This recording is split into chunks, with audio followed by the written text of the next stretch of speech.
Honorable members, may we continue with the correction of votes and proceedings. We're at page 8. We'll now move to page 9.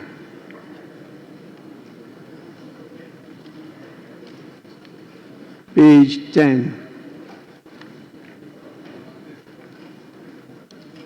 Page 11.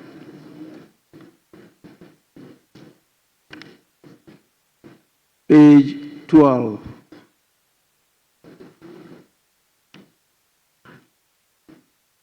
Page 13. Yes, Honorable Member. Speaker, I'm exceedingly grateful for the opportunity. And with your leave, let me please seek your superior judgment and wisdom on item 15, Roman numeral 2, Dr. Justice Sremsai, a nominee for Deputy Ministerial Portfolio. Speaker, if you take the 13th report of the Appointment Committee, the nominee has been designated as Deputy Minister for Justice and Attorney General. But over here, the votes and proceedings have captured it as Deputy Attorney General and Deputy Minister, Ministry of Justice. I do not know if it's a needless repetition, especially with the deputy coming at the two ends. I seek your superior judgment.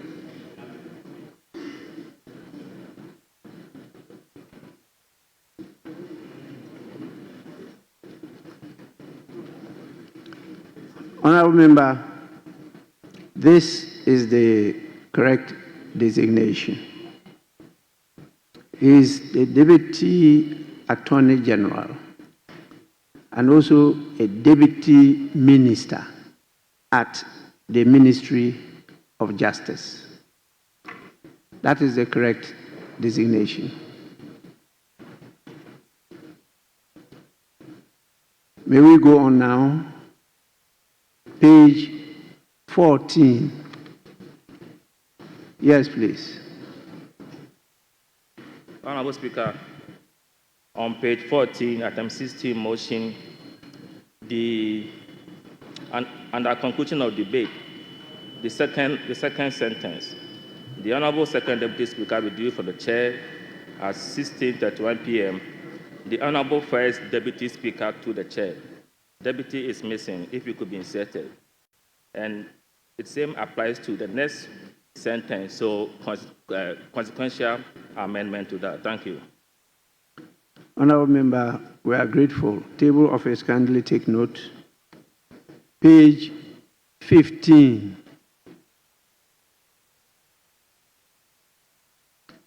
Page 16. Yes. Thank you, Mr. Speaker, for the opportunity. On page 16, item 9I, name number 11. Honorable Professor Grace. Page 16. Page 16. Yes. Name number 11. Item 9I.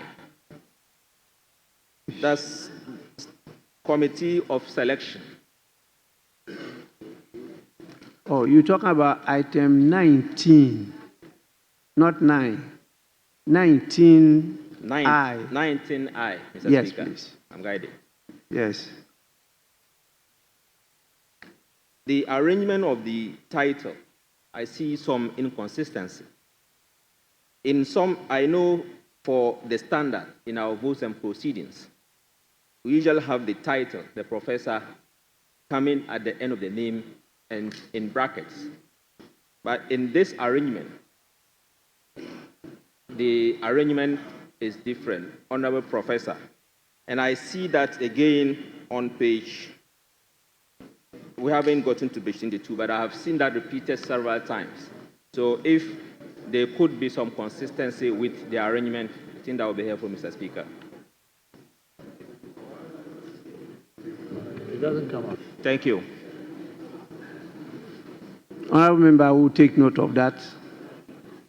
Page 17.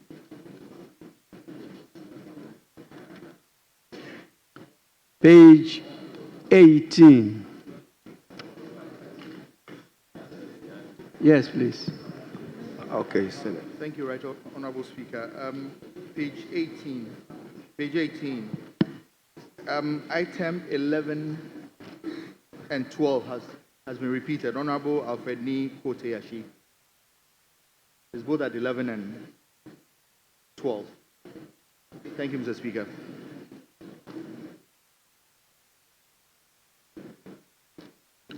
Honorable members, my attention has been drawn by the chief whips to the fact that there have been some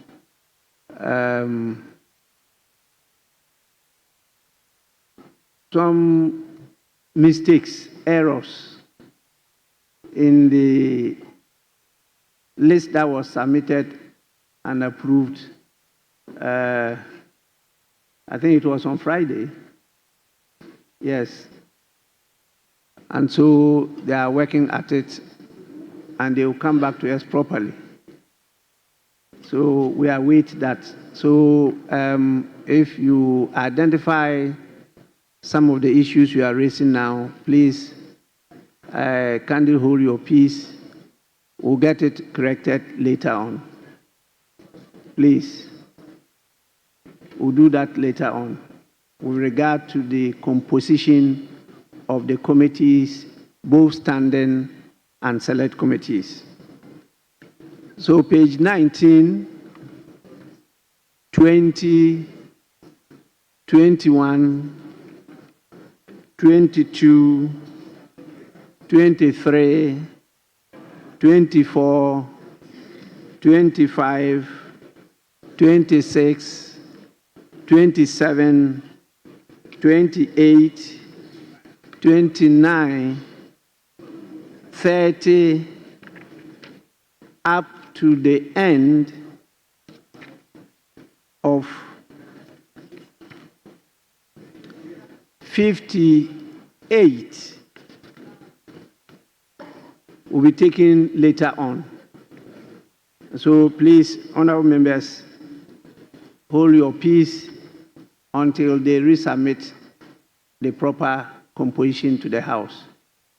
In the meantime, the committees by law are established. It's only the composition that we're having issues with. The referral will be to the committees. And that is what will happen after the presentation of the budget. Please, with that, we'll take page 59.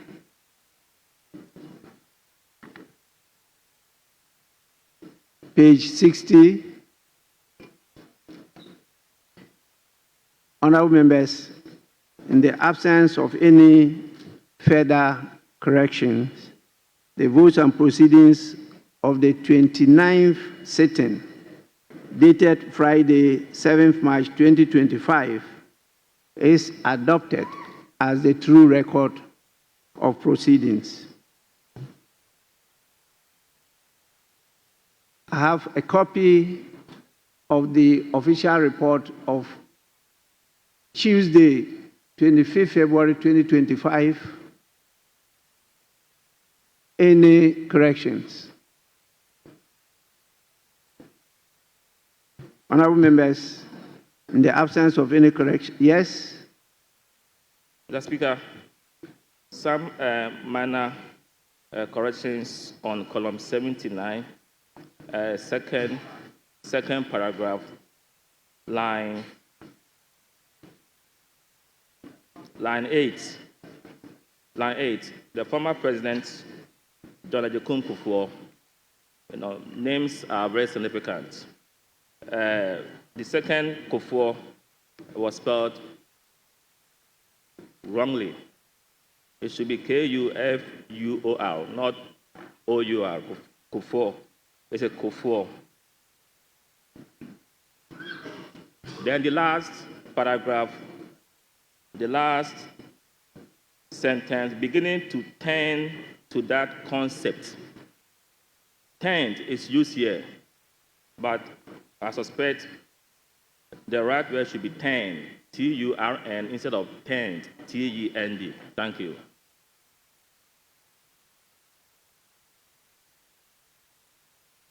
Table office kindly take note of that. Yes, honorable member. Thank you very much, Mr. Speaker. Mr. Speaker, on column 75, line 8, the sentence should read, but I want to highlight one important thing that the maker, Mr. Speaker, the article there has been excluded, and I think that it is proper we include that. Still on the same column,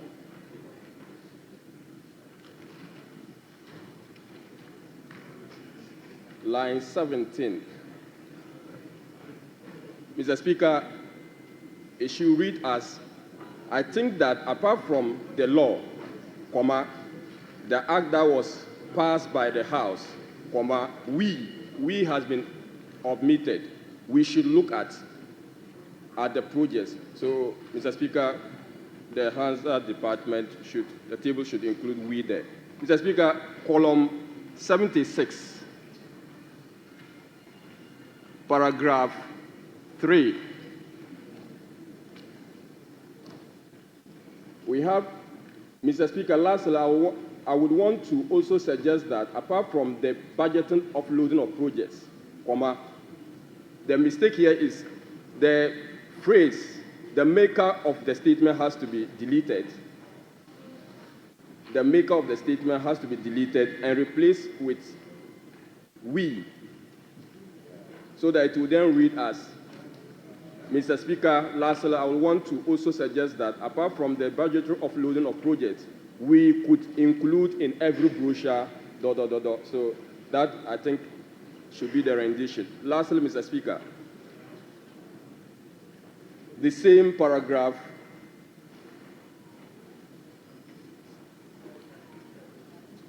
_12 line. I would be able to tell that when I call this investor, the B is excluded, and it has to be included in the sentence, be able to, and we'll replace participate with partner. We'll replace participate with partner in the same sentence. Thank you, Mr. Speaker.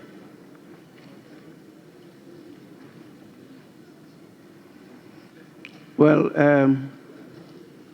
table office, you have to listen to the voice and do the proper thing. Well, this is quite massive, and partner and participate, they are quite different and distinct. So the voice will determine which one to use. Because if you read the standing orders, it talks about it being put in as much as possible. Is a verbatim reportage of what is said on the floor. Yes, please. I'm most grateful, Right Honourable Speaker. Right Honourable Speaker, at column 144 of the official report, my contribution to the tribute to the Osajefo, Dr. Kwame Nkrumah, the second paragraph at column 144, the word is faith columnists, not feed. So it should be F-I-F-T-H. What we have here is F-E-E-D. So, Mr. Speaker, if that can be corrected. And then the first paragraph at column 144, Fidel Castro should not belong to that category. It should be put in a different category. So if the corrections could be effected accordingly. Thank you, Mr. Speaker.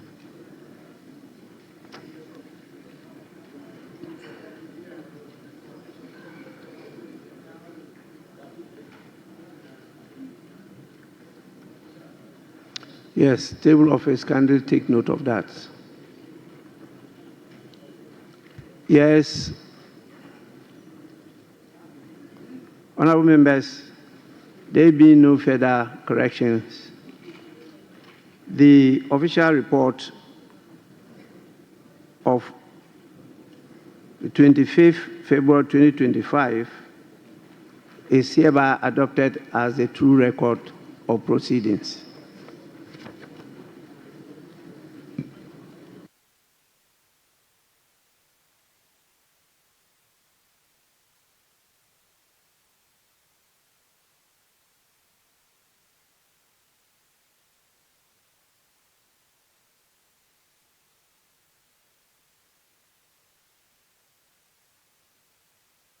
Honorable members,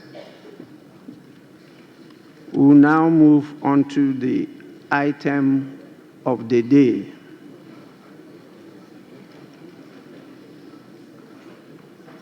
I mean the main item of the day, that is item 7, statements. The first statement, yes. Thank you, Mr. Speaker. Mr. Speaker, on our today's order paper, item 7, as you rightly call, the budget statement and economic policy of the government for the year ending 31st December 2025. Mr. Speaker, I want to invite you to our standing orders, order 195. 2. Mr. Speaker, with your permission, I need guidance and I'll read it.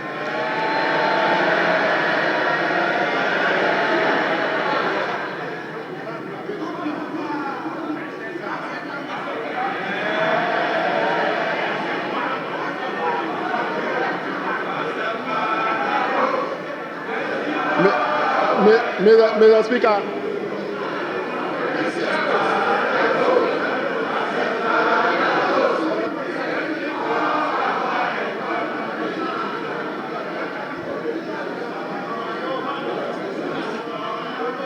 Honorable, please, let's listen to the Deputy Minority Whip.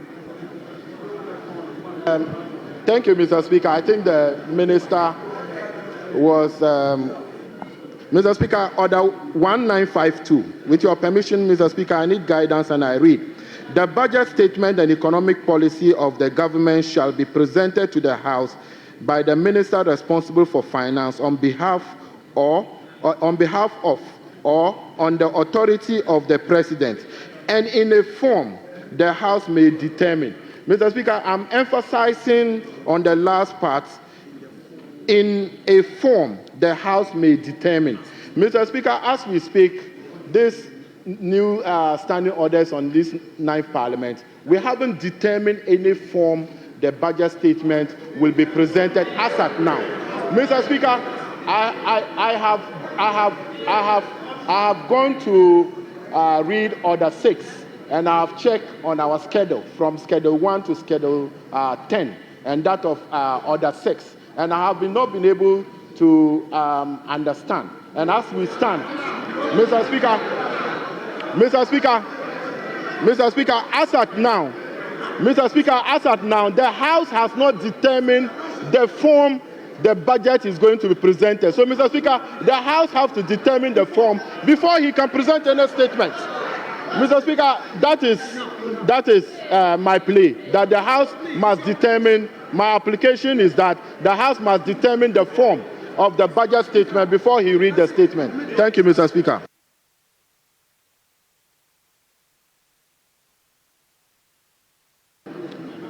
Majority Leader.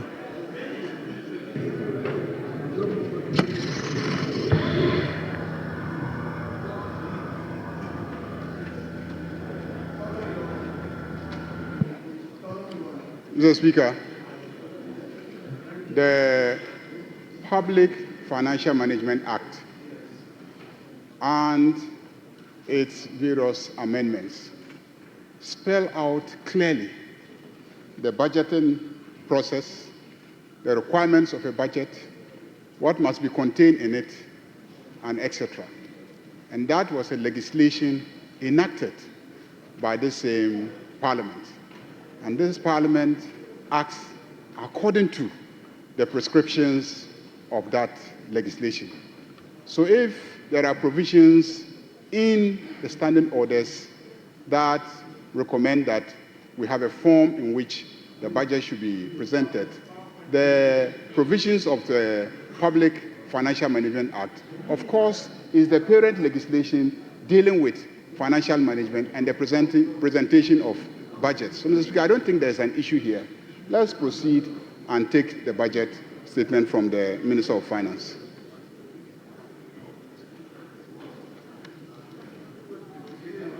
Yes, Minority Leader.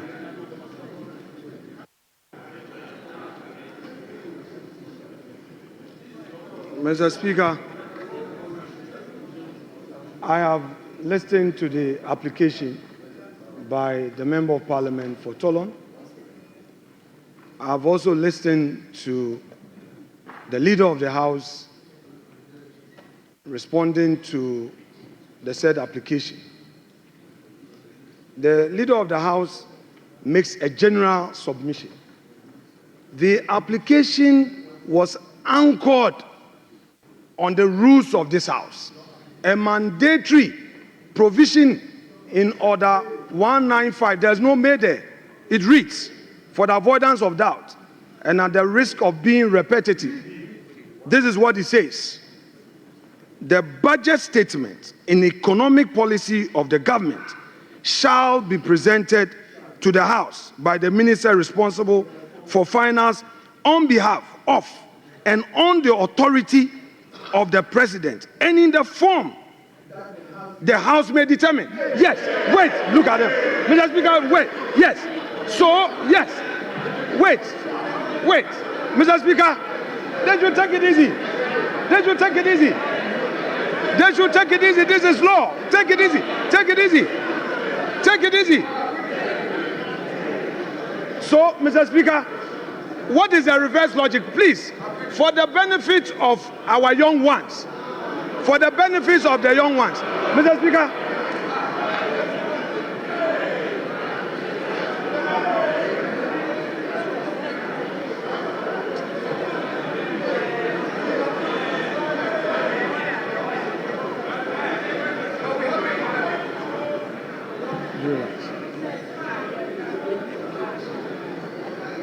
Mr. Speaker, this House is a house of procedure. This House is equally guided by its own rules and precedents. Wait a moment. For those who are in a hurry to shout in his agreement, if the law says may determine, is it also the case that in reverse logic, the House may decide not to determine any form? What? No, wait. The law is that a budget statement must be presented. But we are saying again that as a House, we may have to determine which form. So, Mr. Speaker, the invitation by the Deputy Minority Whip is well founded. He is inviting us as a House to determine, are we going to allow him to make a statement, or we are going to allow him to move a motion? Is it going to be in a form of a motion or in a form of a statement? This is a well-anchored application. Don't use your number to shout to intimidate him. He has made a solid argument. This House has not determined the form in which this item has to be taken. The Deputy Minority Whip is inviting us to set the ground rules. The Majority Leader got up and referred to PFM Act to say what? He didn't quote the specific provision. The man has made an application under our own rules. You didn't attack him on the rules. You didn't know. You didn't say anything against his application on the rules. Mr. Speaker, as the Minister is here, in which form are we going to listen to him? Is he going to make a statement? Or he is going to move a motion? Mr. Speaker, this house is being invited to determine this matter. You see, the Supreme Court has had an occasion to give a contextual interpretation where may is placed to mean shall. Yes, it is there. No, come on, Mr. Speaker, even that argument aside, put that argument aside. There's no need for any interpretation of whether may should be shall. The point is that the law provides that we should determine the form. The law says we should determine the form. In this house, there are ways to come here. You come to make a statement, you come to move a motion. What is the minister coming to do? It's for this house to determine. Is he going to move a motion in accordance with Article 179? Or he's coming to make a statement? And when he makes the statement, what happens? Is it going to be left with a chairman of a finance committee to now move that this house should debate the statement? Mr. Speaker, this is a solid application and he should be applauded for what he's done. Thank you, Mr. Speaker.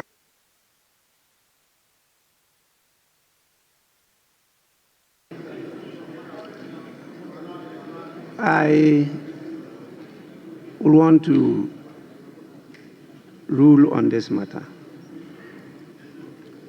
I've heard enough. I think in terms of procedure, the right thing has been done. The order you quoted clearly states the statement of the estimates of revenue and expenditure of the government. It says what? The statement. And so what they are bringing to us is a statement. And when statements are admitted, they are presented as statements. Now, when you go to 1952,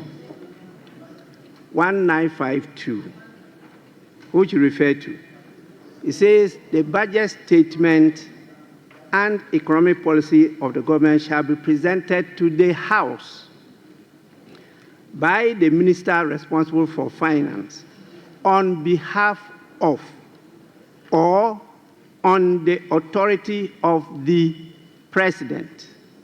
That's first. Second, and in a form the House may determine. Honorable Minority Leader, you are not in a shouting battle. Please.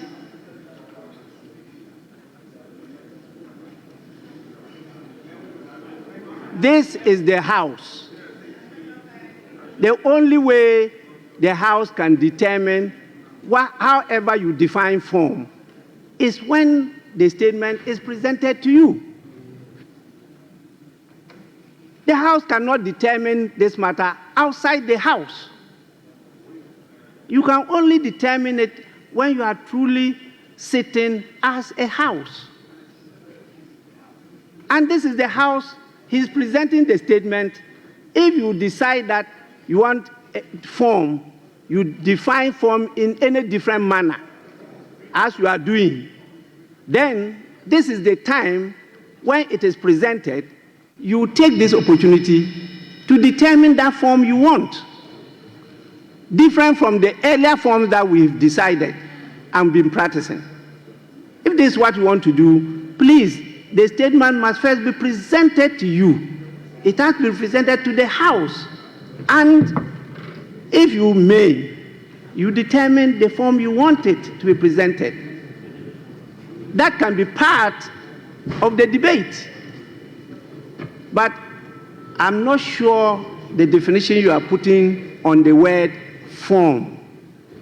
Form. Please go back to your lexicons.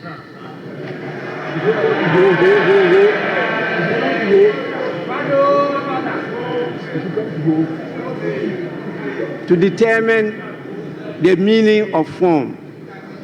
I think the writing is being done. The statement was admitted.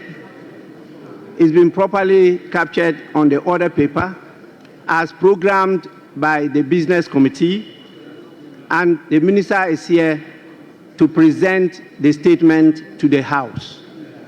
So the minister may do so. So honorable members,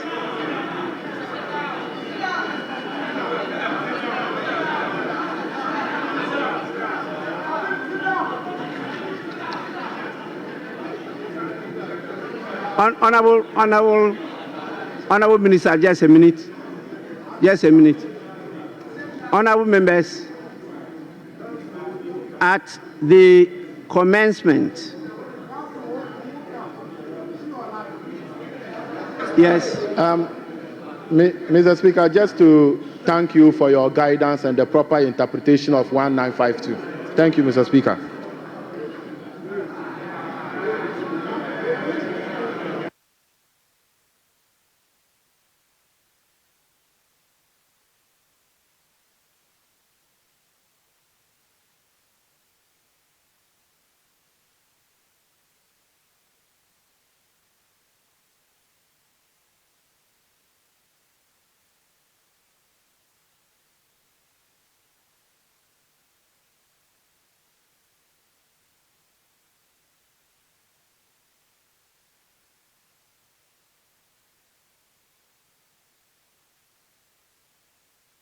Galamsey for the longest time until I became a Galamsey.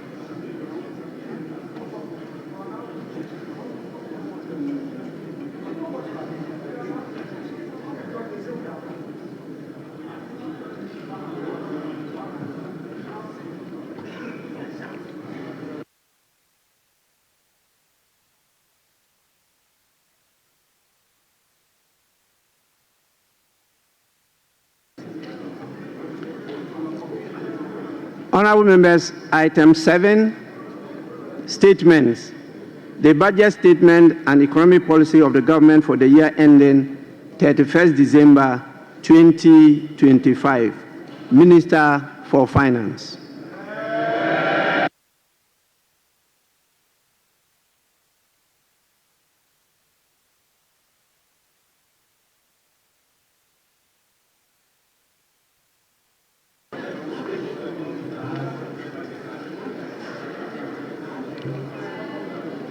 Mr. Speaker,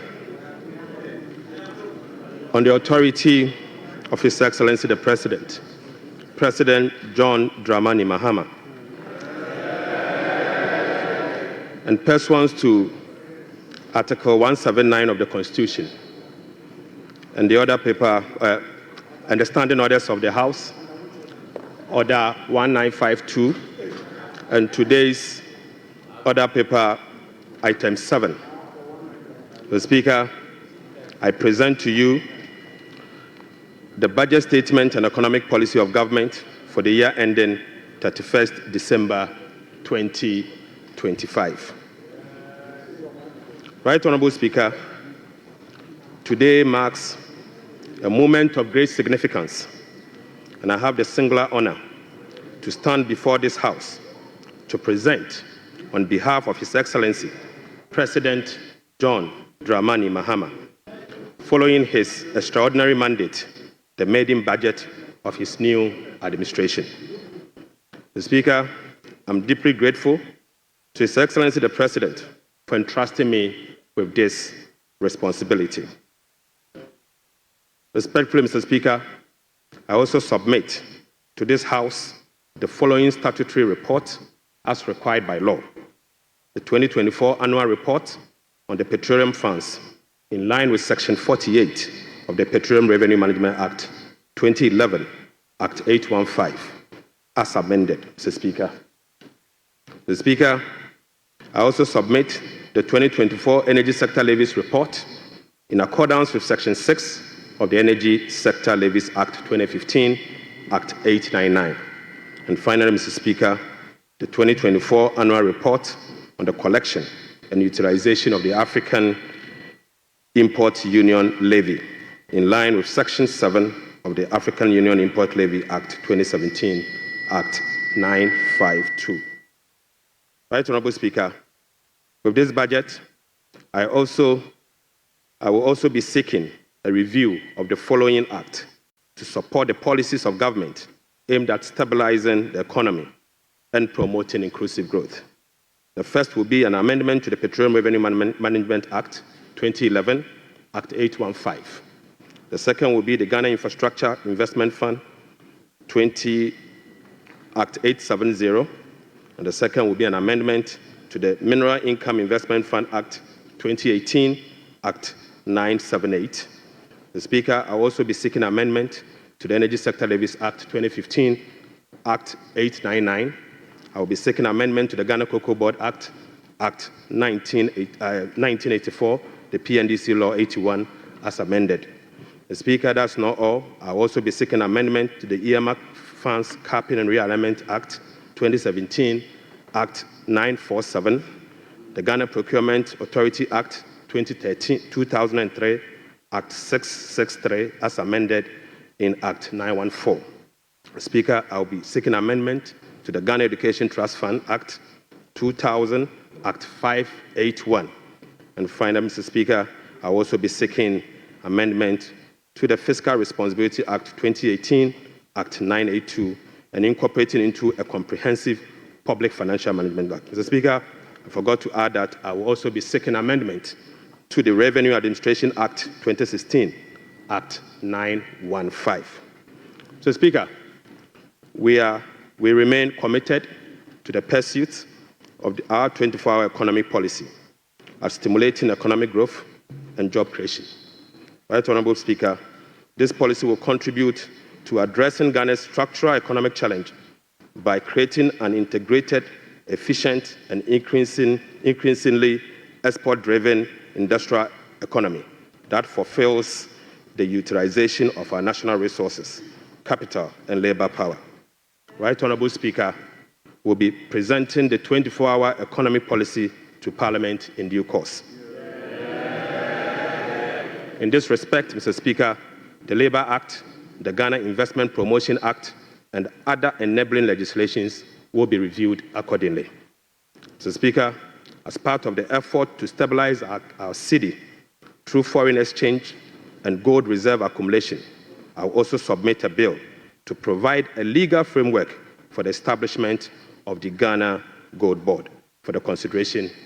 Majority Leader briefly, and now, Mr. Speaker, as Minister responsible of Finance. Right, Honorable Speaker, the invaluable experience I gained in this chamber has shaped my perspective, sharpened my focus, and prepared me for the task at hand. I fully commit to supporting His Excellency the President to fix the economy of Ghana. I take this opportunity to extend my profound gratitude to the good people of Ejumako and Yanesiam, my constituents, and to you, Mr. Speaker, and members of this House across the aisle for your unwavering support throughout my years in this chamber. Mr. Speaker, this esteemed House is a sanctuary of rigorous debate, principled cooperation, and at times constructive disagreement, all in the pursuit of greater good of our beloved country. I look forward to working with you, Right Honorable Speaker, and my colleagues on both sides of the aisle to reset the Ghana's economy through sound policy and structural reforms that will propel our country forward. Mr. Speaker, there comes a time in a nation's history when fundamental challenges must be confronted, difficult choices must be made, and a new course must be set for the future. For Ghana, the defining moment is now. Mr. Speaker, President John Dramani Mahama made a commitment to reset Ghana for jobs, accountability, prosperity.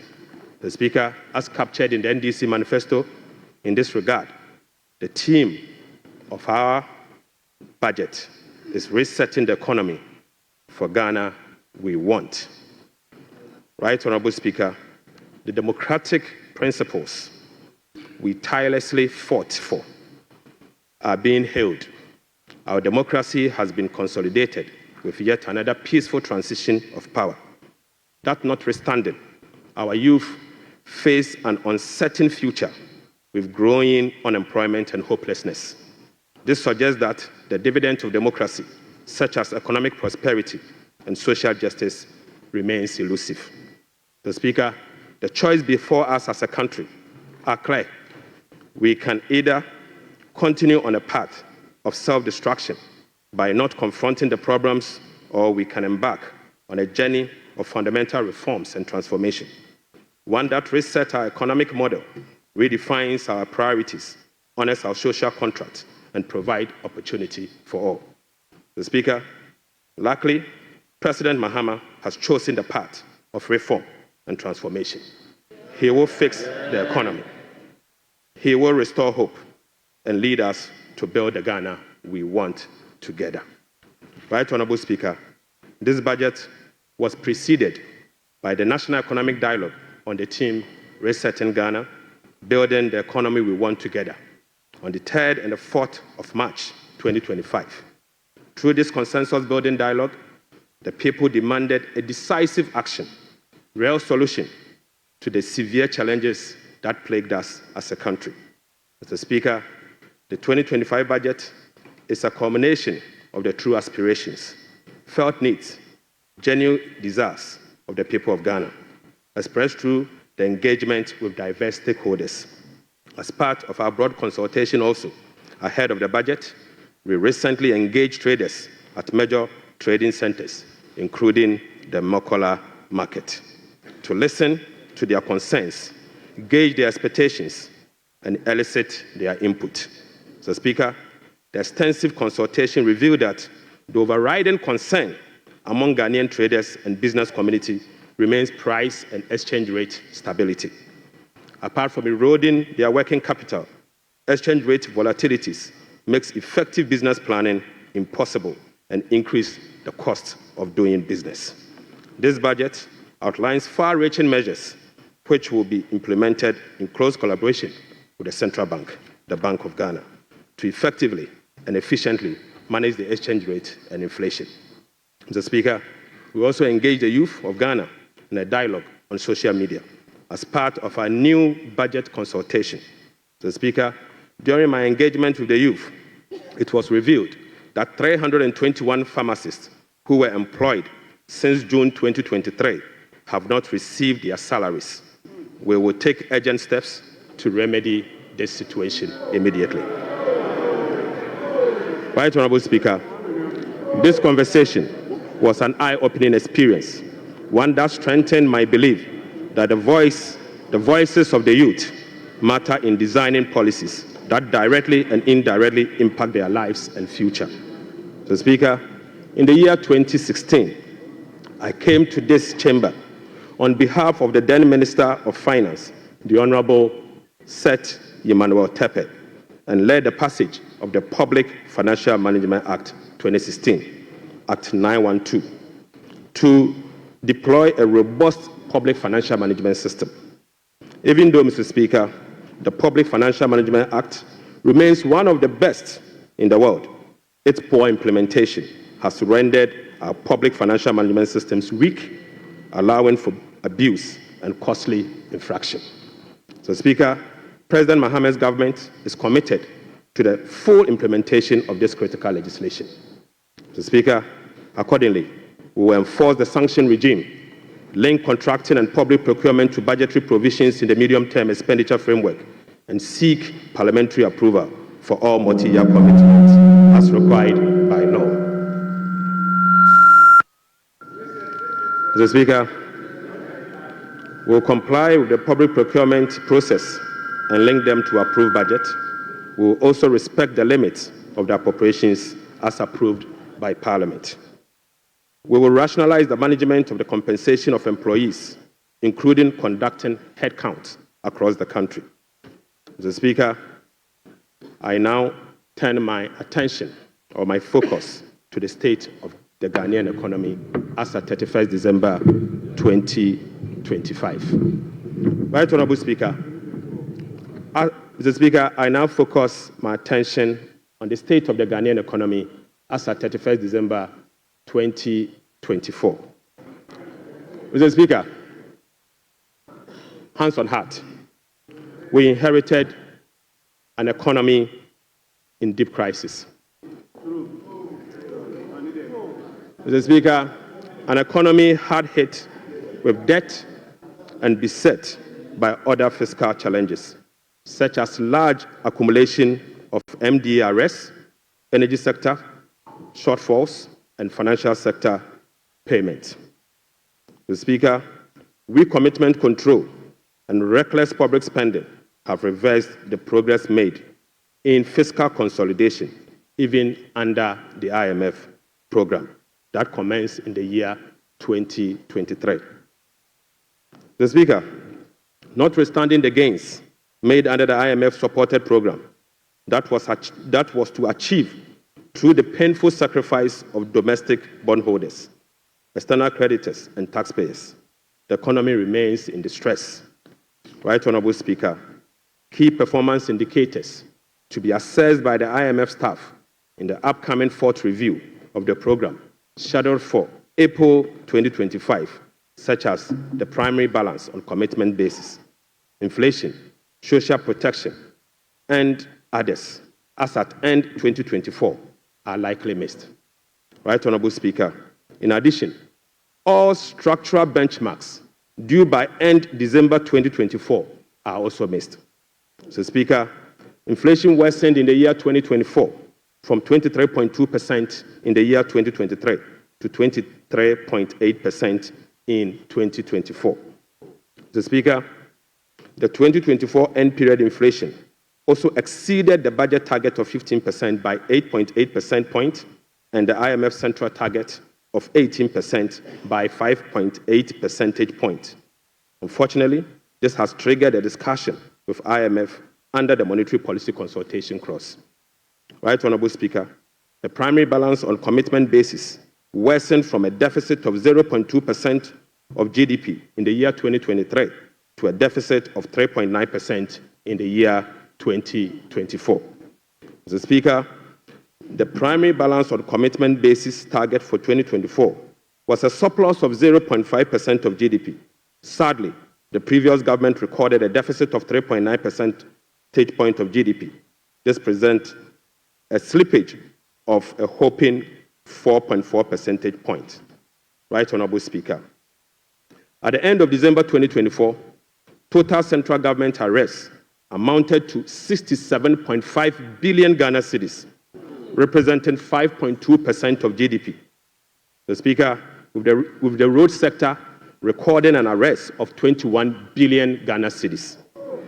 The Speaker, when I assumed office on the 23rd of January 2025, my office was inundated with requests for payment from many contractors and suppliers. To ascertain the total arrests and outstanding payment for all MDAs, the Ministry of Finance decided to formally request all MDAs on the 28th of January 2028 to submit information on all arrests and outstanding claims for validation. Subsequently, Mr. Speaker, the Ministry of Finance held a special hearing with the MDAs to validate the arrests that were submitted for payment. The response from the MDAs and the validation revealed that a staggering amount of 67.5 billion Ghana cedis is owed to government contractors and suppliers.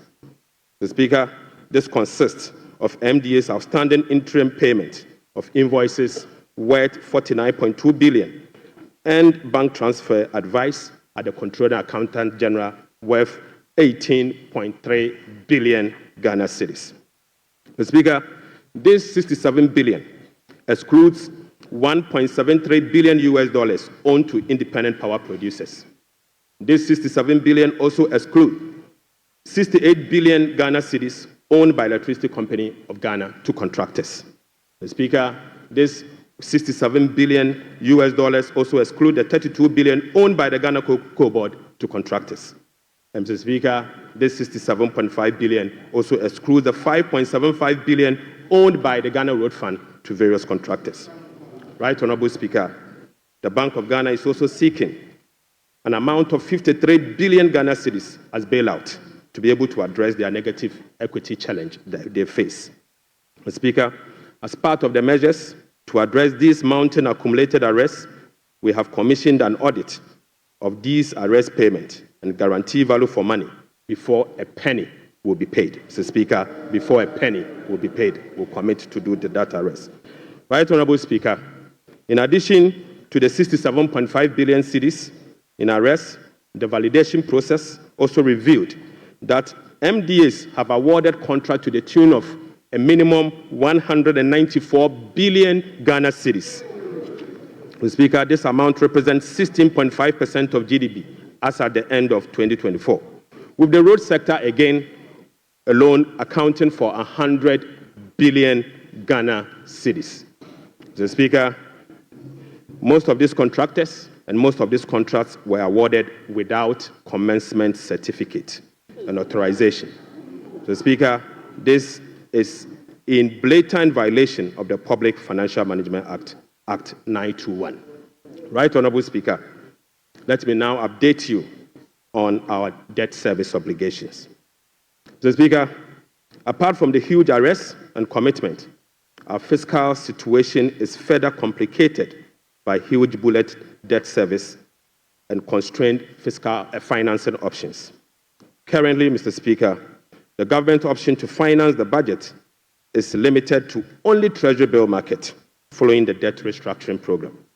Moreover, the forthcoming debt service of both domestic and Eurobond debt obligation will have profound implications for fiscal sustainability and balance of payment.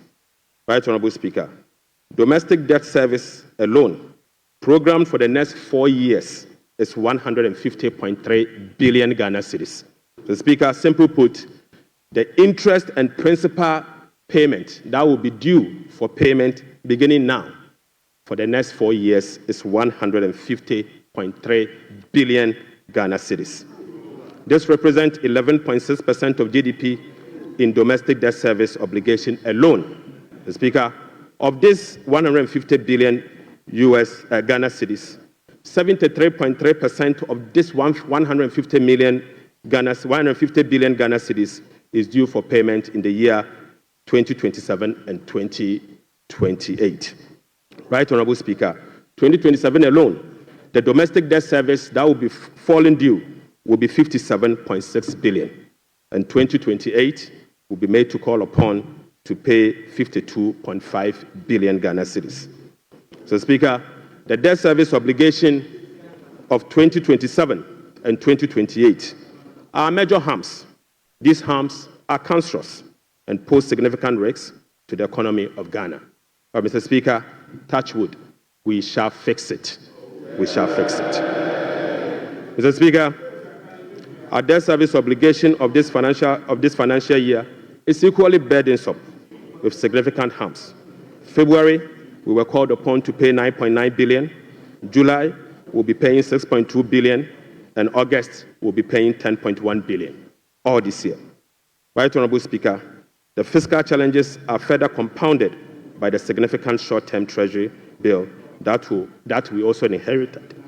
So, Speaker, these obligations, totaling about 111.1 billion Ghana cedis, requires rollover week in, week out, placing additional pressure on cash flows and liquidity requirements. Mr. Speaker, beyond the domestic maturities, Ghana faces significant external debt service obligations for the next 4 years. The next 4 years will be made to call upon to pay 8.7 billion US dollars, representing 10.9% of GDP, with heavy concentration again in the year 2027 and 2028.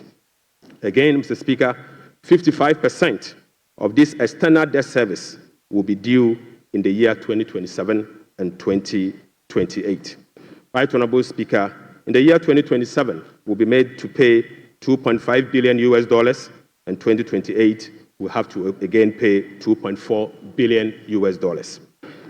Right, Honorable Speaker, it seems the debt restructuring undertaken by the previous administration was designed to make 2027 and 2028 debt repayment heavy, sadly. So, Speaker, I don't know how come we sat and allowed that design to happen. So, Speaker, that is cancerous. But I can assure you, we will fix it. Mr. Speaker, in spite of all this upcoming domestic and external debt service obligation, no buffers were built to cushion this unprecedented debt service burden. Mr. Speaker, as of 7 January 2025, the debt service reserve account, the sinking fund in dollar, has a balance of $64,000 US. Mr. Speaker, when we were leaving office, we left behind $319 million US in that same account.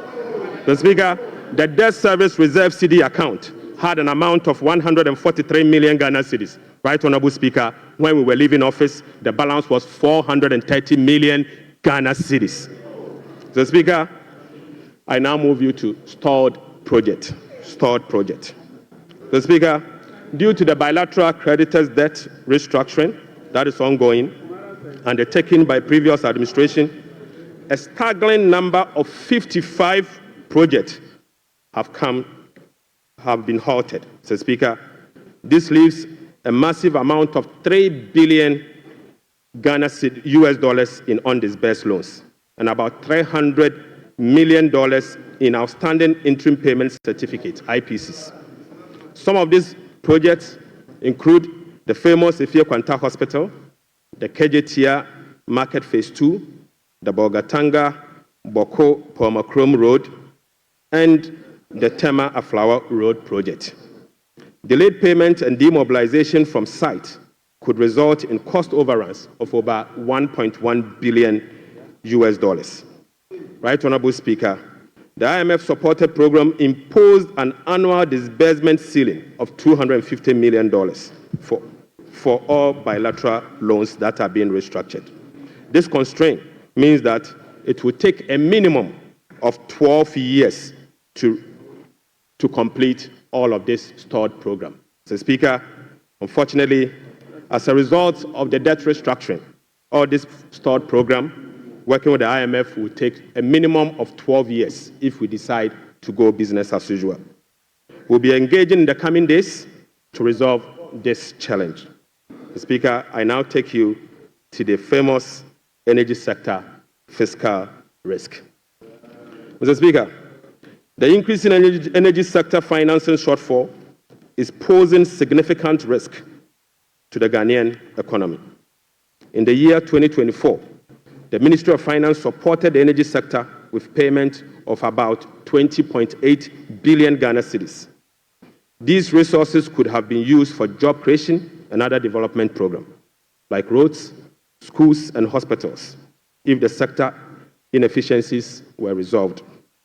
The Speaker, a recent exercise conducted by the Energy Sector Financing Modeling Team under the Energy Sector Recovery Program, ESRP, revealed that the business-as-usual energy sector financing shortfall has increased significantly to about 35 billion Ghana cedis for the year 2025 alone, even after spending in excess of 20 billion cedis in the year 2024.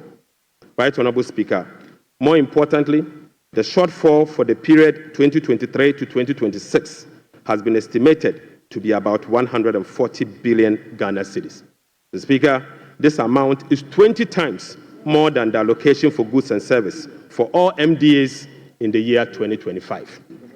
The Speaker, in addition, the energy sector shortfalls, which relate to current invoices that are largely unpaid legacy arrears due to the independent power producers. So, Speaker, the legacy arrears stood at $1.73 billion US as at end 2024. Right, Honorable Speaker, the cocoa sector, which has long been the backbone of the Ghanaian economy, is sadly on its knees, owing to gross mismanagement. Mr. Speaker, the sector faces declining output and financing challenges, characterized by unsustainable debt, rollover cocoa contract risk, and quasi-fiscal expenditures, including cocoa roads, which, Mr. Speaker, is a non-core function of the Ghana Cocoa Board. Right Honorable Speaker, cocoa production has dropped by nearly 50% over the past 3 years. In the year 2023-2024 crop season, Cocoa Board was unable to supply 330,000 tons of cocoa to meet its contractual obligation. This sharply decline has affected the finances of Ghana Cocoa Board.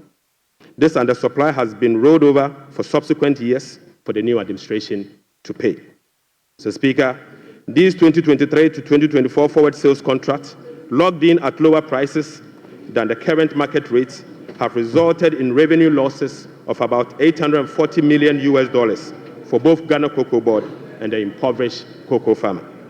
Right Honorable Speaker, the rollout cocoa contract has resulted in a loss of $495 million for the year 2025 alone.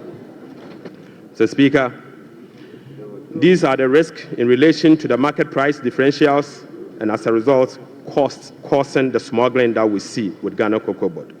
So, Speaker, Cocoa Board outstanding debt amount to 32 billion Ghana cedis, of which 11.92 billion is due to be paid in the year 2025. Outstanding cocoa road contracts reached 21 billion Ghana cedis, approximately $1.3 billion in the year 2024, of which only 4.4 billion has been accounted for in Cocoa Board's finances for the year 2025. Mr. Speaker, the financial sector still struggles even after spending 30.3 billion in the financial sector cleanup exercise by end 2024. This includes 26.9 billion Ghana cedis after spending this amount in the banking sector. Mr. Speaker, as we speak, the financial sector is still struggling, and the financial sector will require 10.45 billion Ghana cedis to address the financial sector legacy issues and emerging risk. In addition, Mr. Speaker, an amount of 2.2 billion Ghana cedis is required to fully capitalize the National Investment Bank and the Agricultural Development Bank of Ghana. Mr. Speaker, I will also update the House on the fiscal performance for the year 2024. Mr. Speaker, the fiscal performance in the year 2024 was characterized by improved revenue collection, but with significant expenditure overruns. In addition, large arrests were accumulated over the period. Mr. Speaker, in summary, the provisional data shows the following. 1, primary balance on commitment basis, the key fiscal anchor of the IMF program, worsened from a deficit of 0.2% of GDP at the end of 2023 to a deficit of 3.9% of GDP at the end of the year 2024. This is 4.4 percentage points worse than the target surplus of 0.5% of GDP. Sadly, Mr. Speaker, on cash basis, Mr. Speaker, the primary balance was a deficit of 1.2% of GDP against a target of 0.6% of GDP, representing a 100% deviation.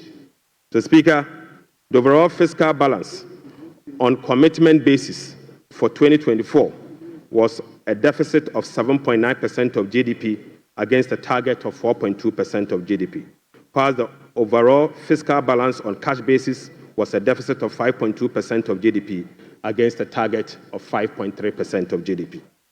Total revenue and grant amounted to 186.6 billion Ghana cedis, or 15.9% of GDP, 5.3% above the revised target of 177.2 billion Ghana cedis, or 17.4% of GDP.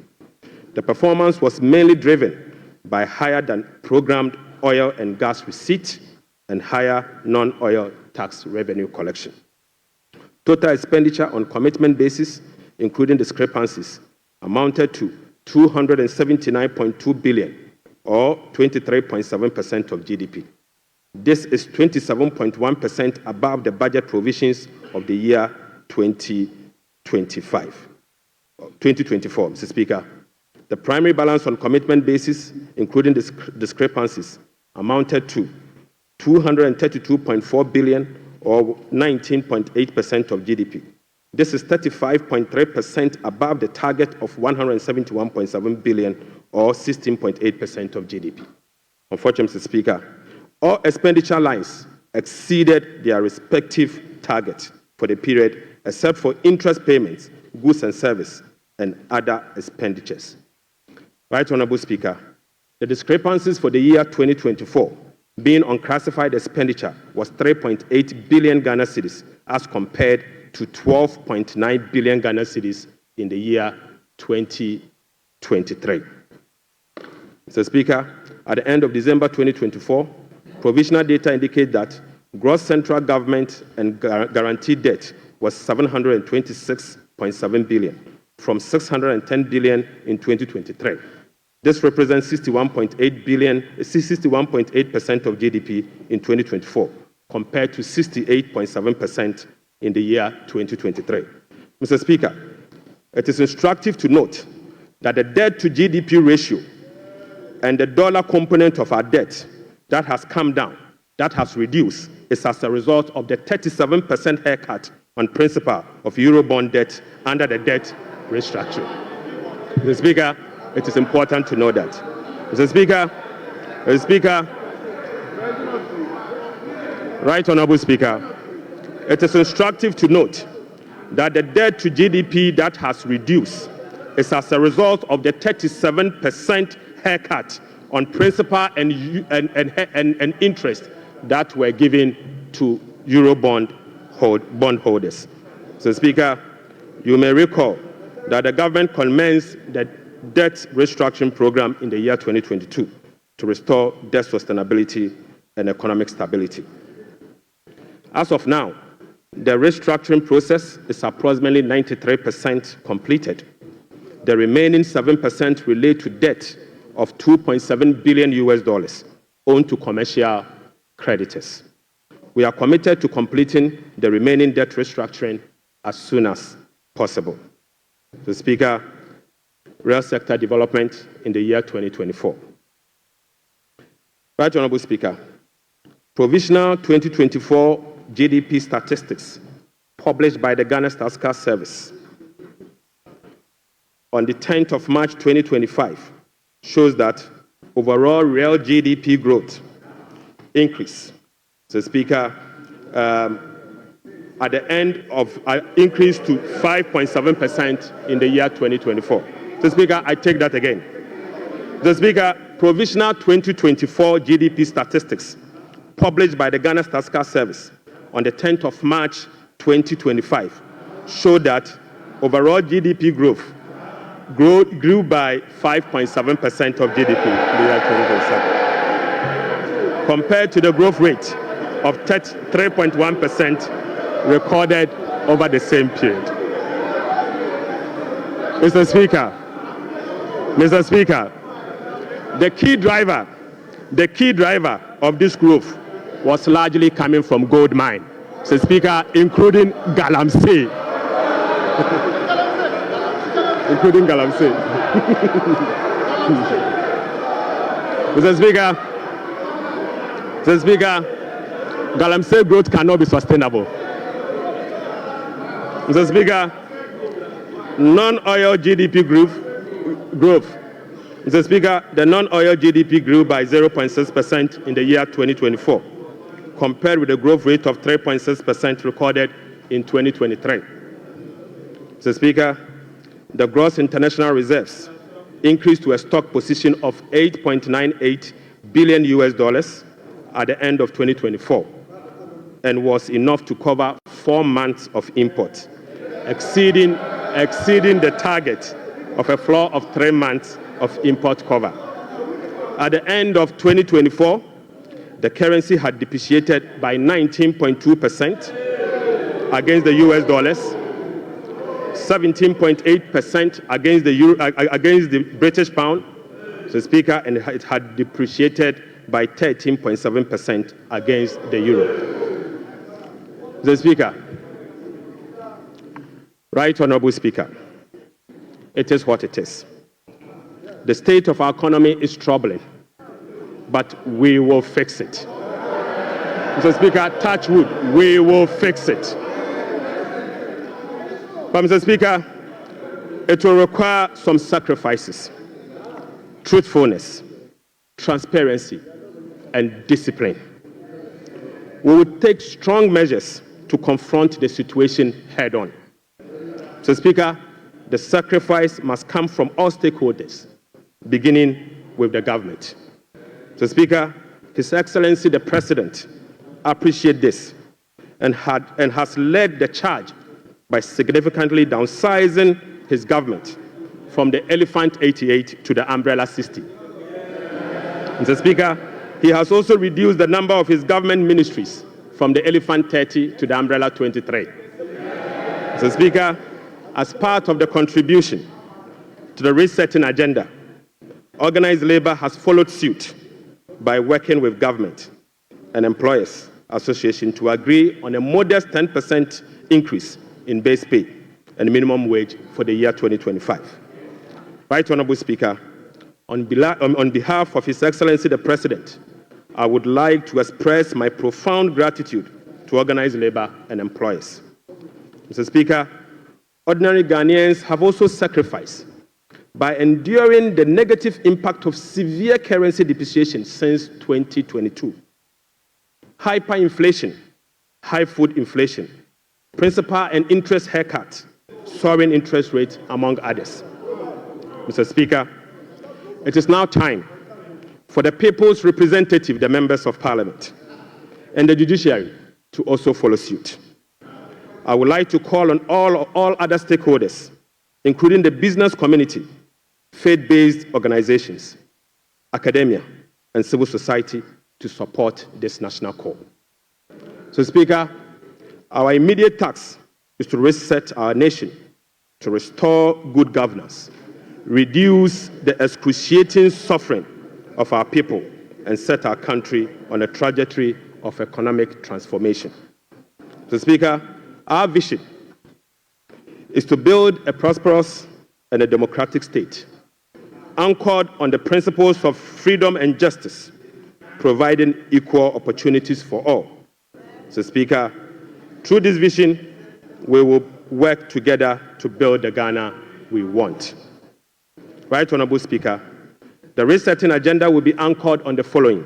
1, restoring hope in our democracy, renewing trust in public officials, and helping every Ghanaian attain their full potential. Offering a trusted hand to the vulnerable, particularly women and youth, and creating a new Ghana for coming generations. And finally, stimulating demand by patronizing made in Ghana goods under the 24-hour economy. Mr. Speaker, today I came to this chamber with made in Ghana bag, signifying, Mr. Speaker, with made in Ghana bag, Mr. Speaker, I would like to first present, Mr. Speaker, they don't know that in Ghana we sew suit. Right Honourable Speaker, I would like to first present the government's immediate and strong measures to address the current challenges we are confronted with, followed by the medium-term vision, policy objectives, and targets. Right Honourable Speaker, consistent with Section 14 of the Public Financial Management Act 2016, Act 911, the fiscal policy objectives of this government is to support the economic transformation agenda to ensure the macroeconomic stability of the country within the macroeconomic and fiscal framework. More specifically, the fiscal policy objective of the government include the following: rationalizing government expenditure, and eliminating wasteful expenditures. Optimizing domestic revenue mobilization through broadening of tax base, increased non-tax revenue collection, adopting enhanced tax compliance measures, and modernizing the tax administration through digital technology. Mr. Speaker, we will also increase the share of domestic expenditure to spur economic growth and job creation. We'll be reducing public debt to sustainable levels and adopting prudent debt management practice to support debt sustainability. Reducing the fiscal deficit progressively in accordance with the amended Fiscal Responsibility Act to promote fiscal and debt sustainability. And Mr. Speaker, restoring confidence in the Ghana economy. Right Honorable Speaker, our approach will be to foster economic growth, accelerate job creation, reduce inflation, and stabilize the cedi. To achieve this, it is crucial that we establish the macroeconomic stability and ensure debt sustainability. Mr. Speaker, we are confident that by prioritizing these fundamental elements, we can cultivate an environment where individuals can prosper and businesses can thrive in Ghana. Mr. Speaker, Ghanaians, through the recent National Economic Dialogue, have expressed a clear desire for fiscal deficit and public debt to be reduced through cuts in government spending rather than through only tax measures. We wholeheartedly agree, Mr. Speaker. Going forward, we will tailor our expenditure to align with our fiscal realities. After all, whoever pays off their debt gets rich. Mr. Speaker, we are poised to implement a three-pronged approach to achieve our objective, beginning with this budget immediately.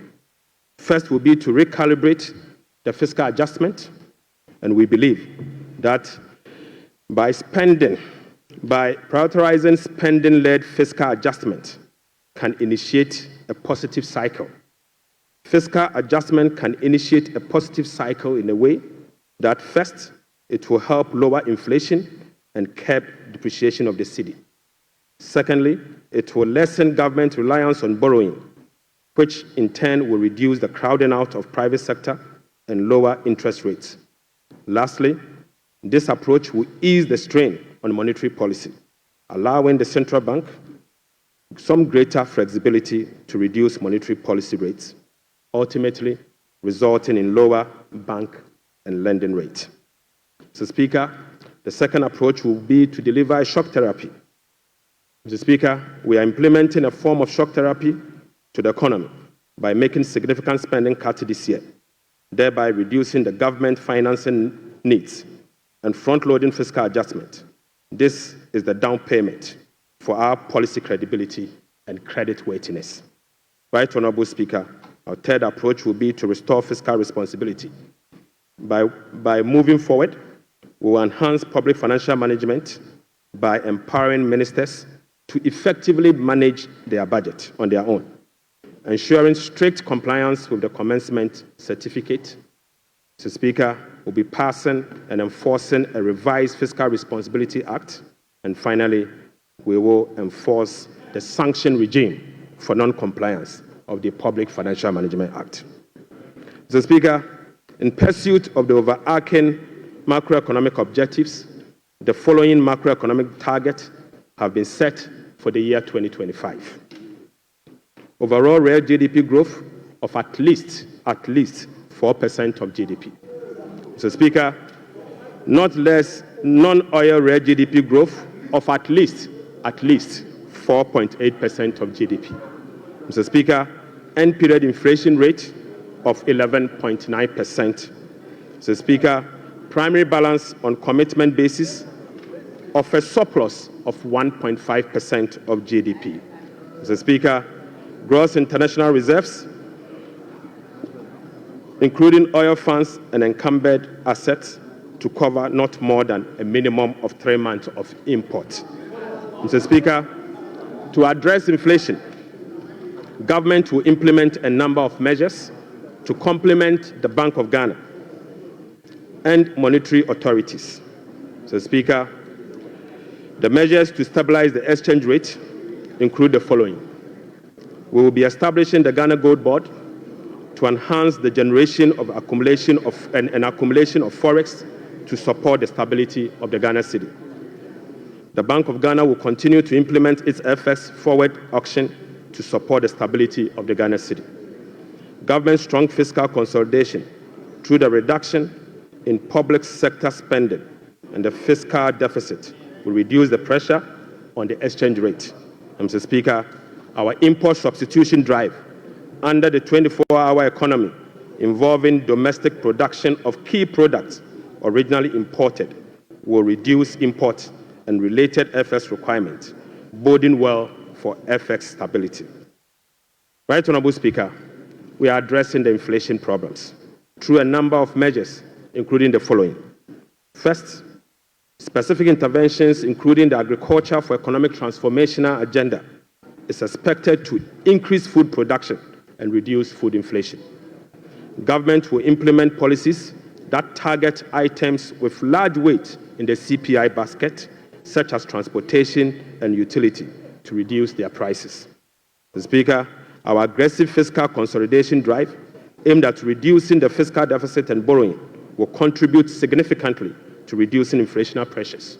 Right Honourable Speaker, our strategy to improve exchange rate stability will reduce imported inflation and fuel prices. Mr. Speaker, the Bank of Ghana will maintain an appropriate monetary policy stance and use its liquidity management interventions to support the disinflation process. Right Honourable Speaker, to achieve our expenditure-led fiscal consolidation objectives, we will implement the following measures.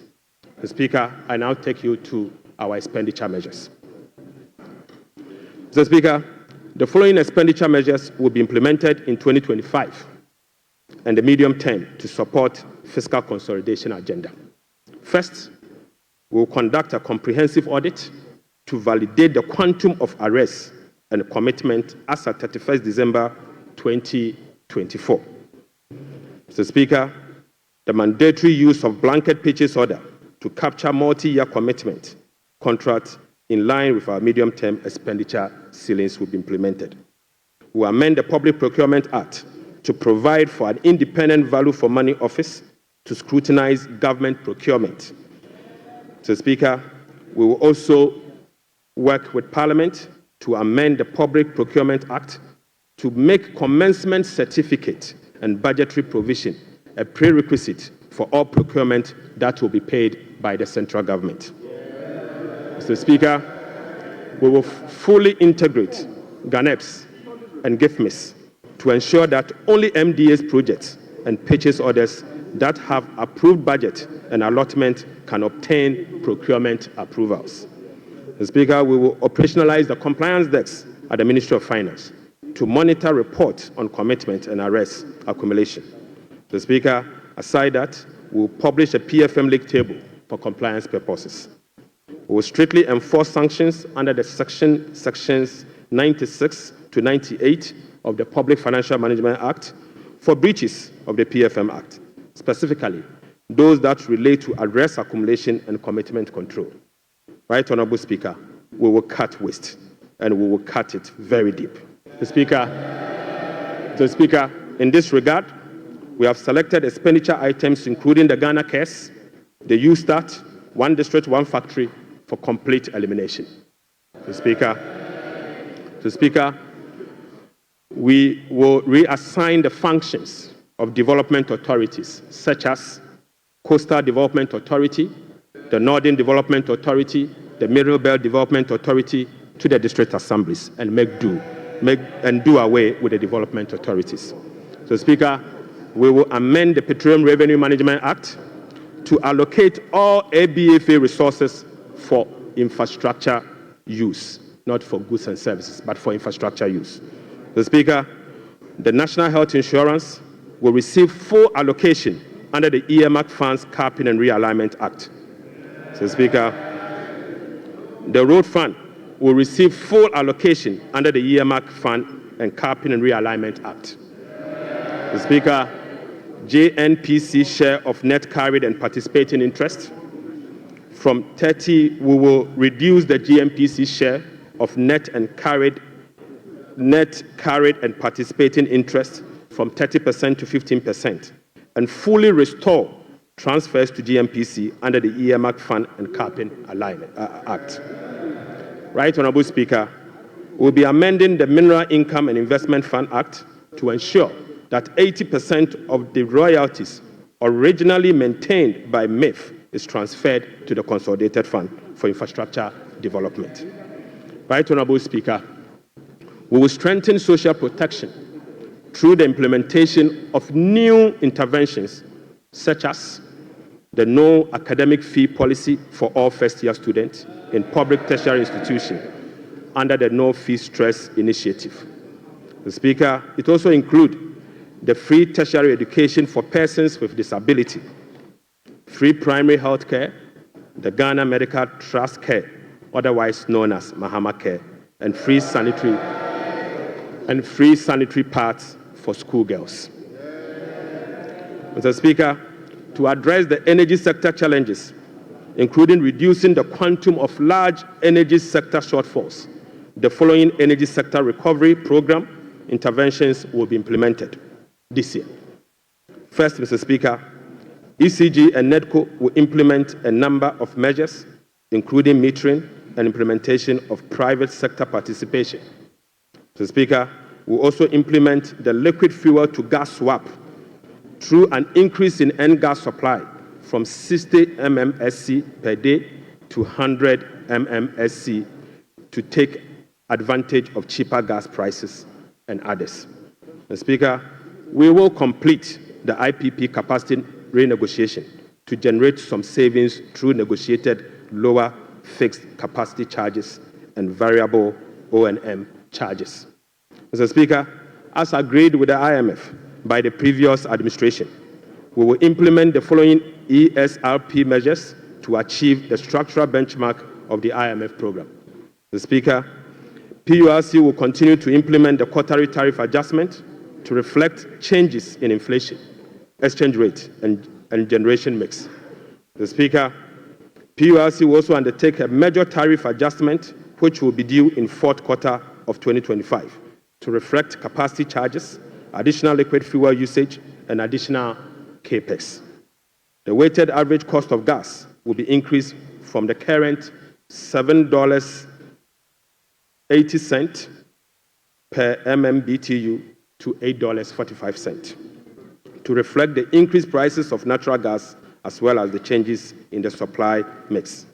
Mr. Speaker, the subsidy on weighted average cost of gas granted to some ceramic companies through the discounted industrial development tariff will be reversed.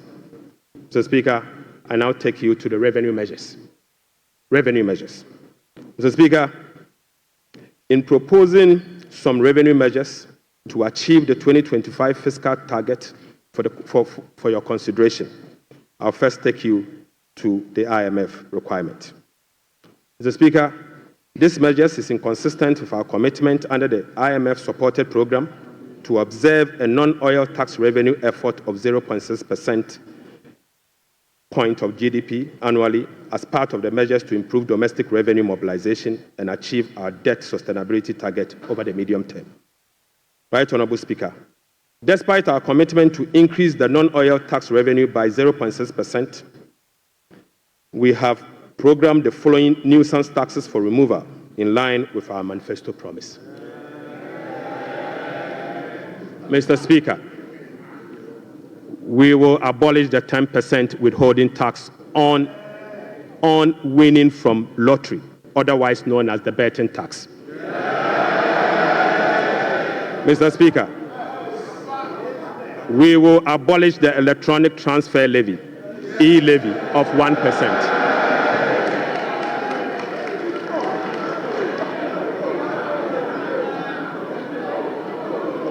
Mr. Speaker, we will abolish the 10% withholding tax on betting.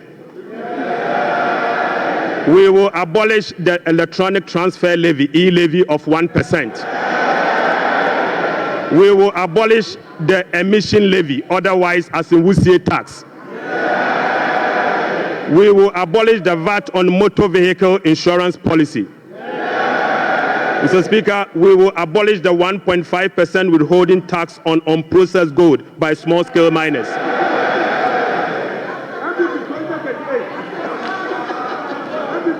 Mr. Speaker, the removal of these taxes will ease the burden on households and improve their disposable income.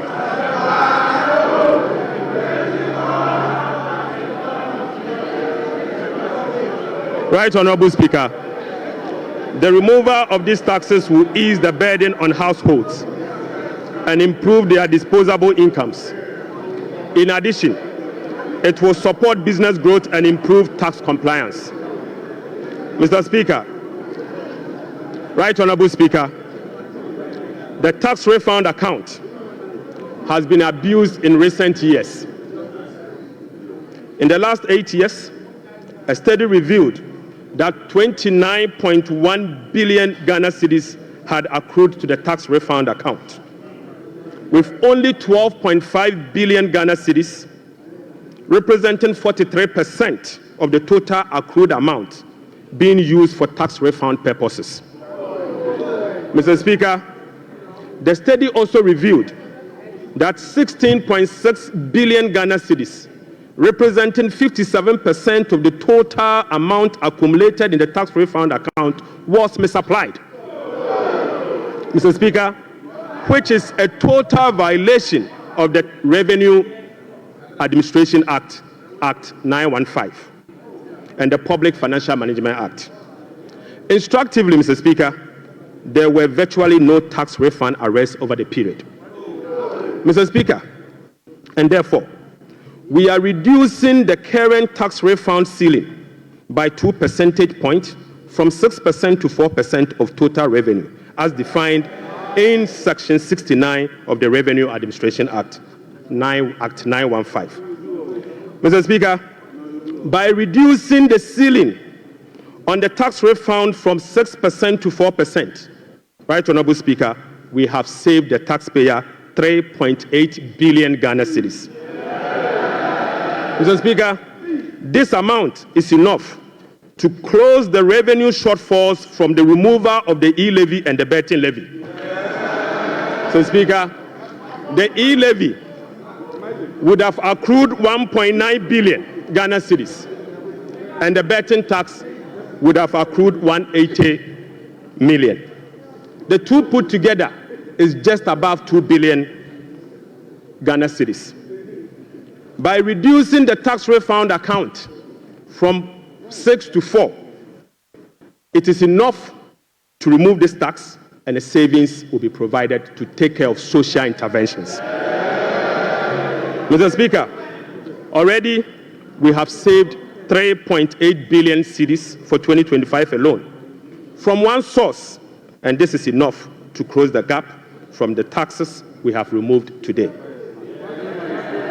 Mr. Speaker, to address the concerns from well-meaning Ghanaians on how we are going to close the revenue shortfalls as a result of the removal of the selected taxes, the answer is that we have stopped the bleeding.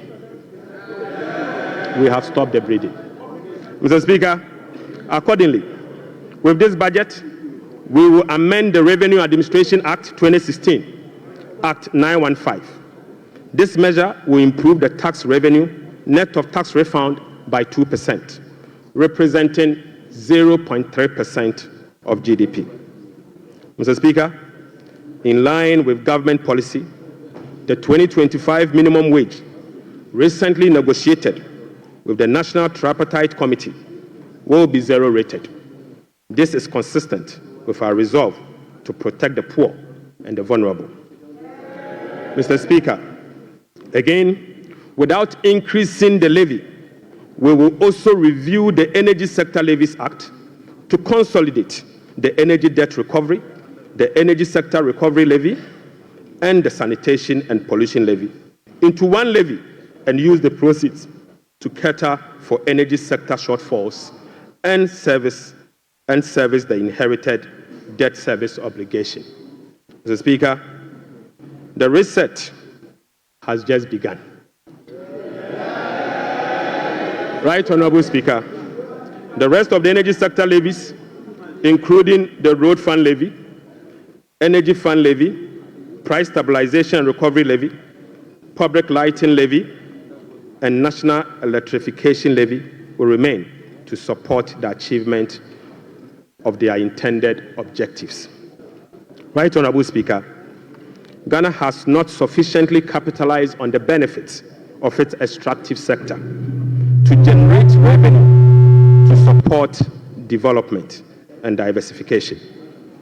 We have failed to leverage our natural wealth by capturing its rent and channeling it towards productive infrastructure and human capital. Natural resource rent, which is the difference between the revenue of a commodity and the average cost of producing that commodity, is about 14% of GDP in the case of Ghana. However, Mr. Speaker, revenue from extractive industry is around 1.5% of GDP only. This is because, as a country, we have failed to fully capture the economic rent of our natural resources.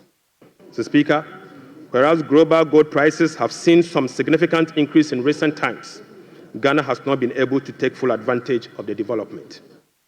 Subsequently, Mr. Speaker, we are proposing to increase the growth and sustainability levy from 1% on gross production of mining companies to 3% to enable the nation to have its fair share of the windfall. Mr. Speaker, we also propose to extend the sunset clause to 2028. Mr. Speaker, we also propose to extend the sunset clause of the special import levy to 2028. Mr. Speaker, Ghanaians and this Honorable House will recall that road tolls on public roads were zero rated in the year 2022. Demand for construction and improvement of road infrastructure continues to increase, even as substantial arrests and claims in the road sector remains. Right, Honorable Speaker, while the annual average collection from road tolls have not been significant compared to its potential, the existing zero-rated policy for road tolls has increased the situation and dimmed the prospect of raising enough revenue from tolls to road construction and maintenance.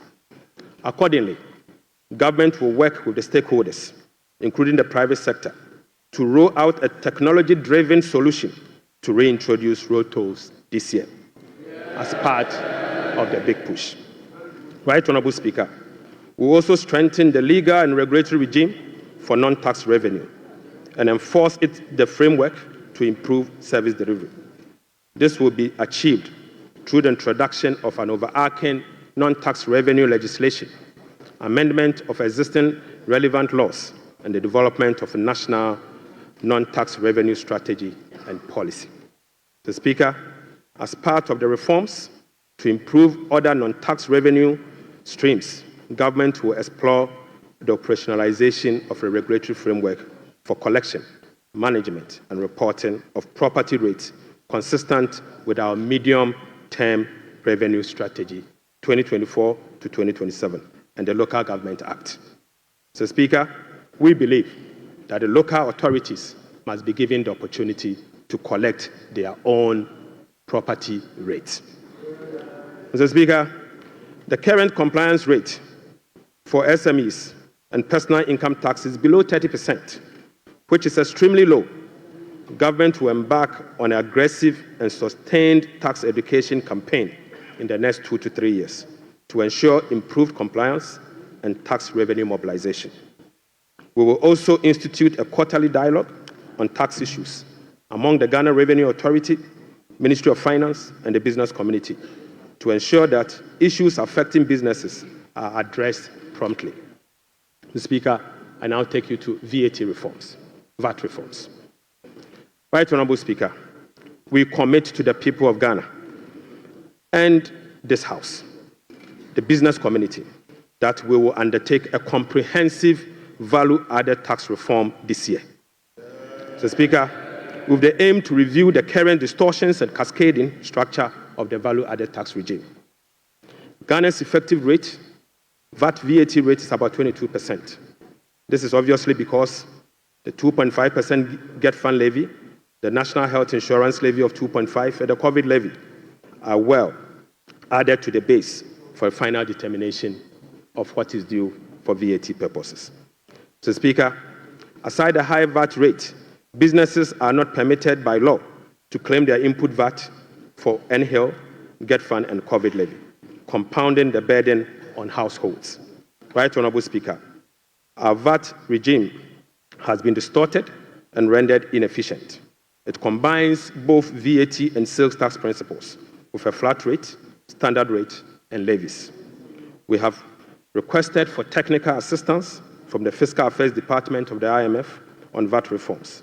It is expected that the IMF mission will commence in April 2025. The recommendations from the Technical Assistance Mission are expected to inform our reform. Mr. Speaker, ahead of the IMF Technical Assistance Mission, I will inaugurate a VAT reform task force to hold broad consultation with key stakeholders for their input. Mr. Speaker, the parameters for VAT reform will be is for them to complete this year. Mr. Speaker, the parameters will include the following. 1, abolishing the COVID levy. Mr. Speaker, reversing the decoupling of Get Fund and NHIL VAT from VAT.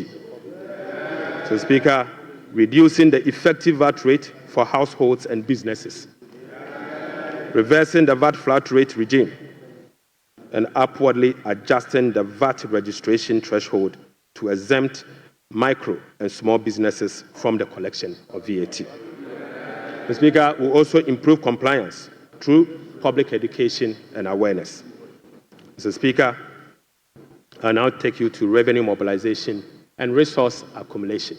Mr. Speaker, total revenue and grant for 2025 is projected at 223.8 billion Ghana cedis, or 17.2% of GDP, up from 186.5 billion, or 17.4% of GDP. The projection is underpinned by non-oil revenue measures, which are expected to yield at least 0.6% of GDP. Mr. Speaker, total expenditure on commitment basis for 2025 has been programmed at 269.1 billion, representing 20.7% of GDP, down from 279.2 billion, which is 26% of GDP in the year 2024.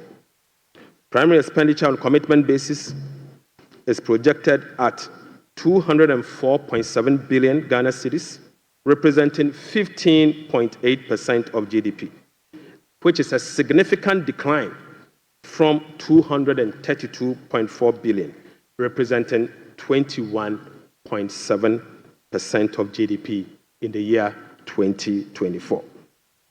Mr. Speaker, based on the resource allocation from 2025 fiscal year, the total appropriations for the year ending 31st December 2025 is 290,971,212,435 billion Ghana cedis. Mr. Speaker, budget financing. Right Honourable Speaker, based on the estimate for total revenue and grant and total expenditure, the projected overall balance on commitment basis is a deficit of 43.8 billion Ghana cedis, equivalent to 3.1% of GDP.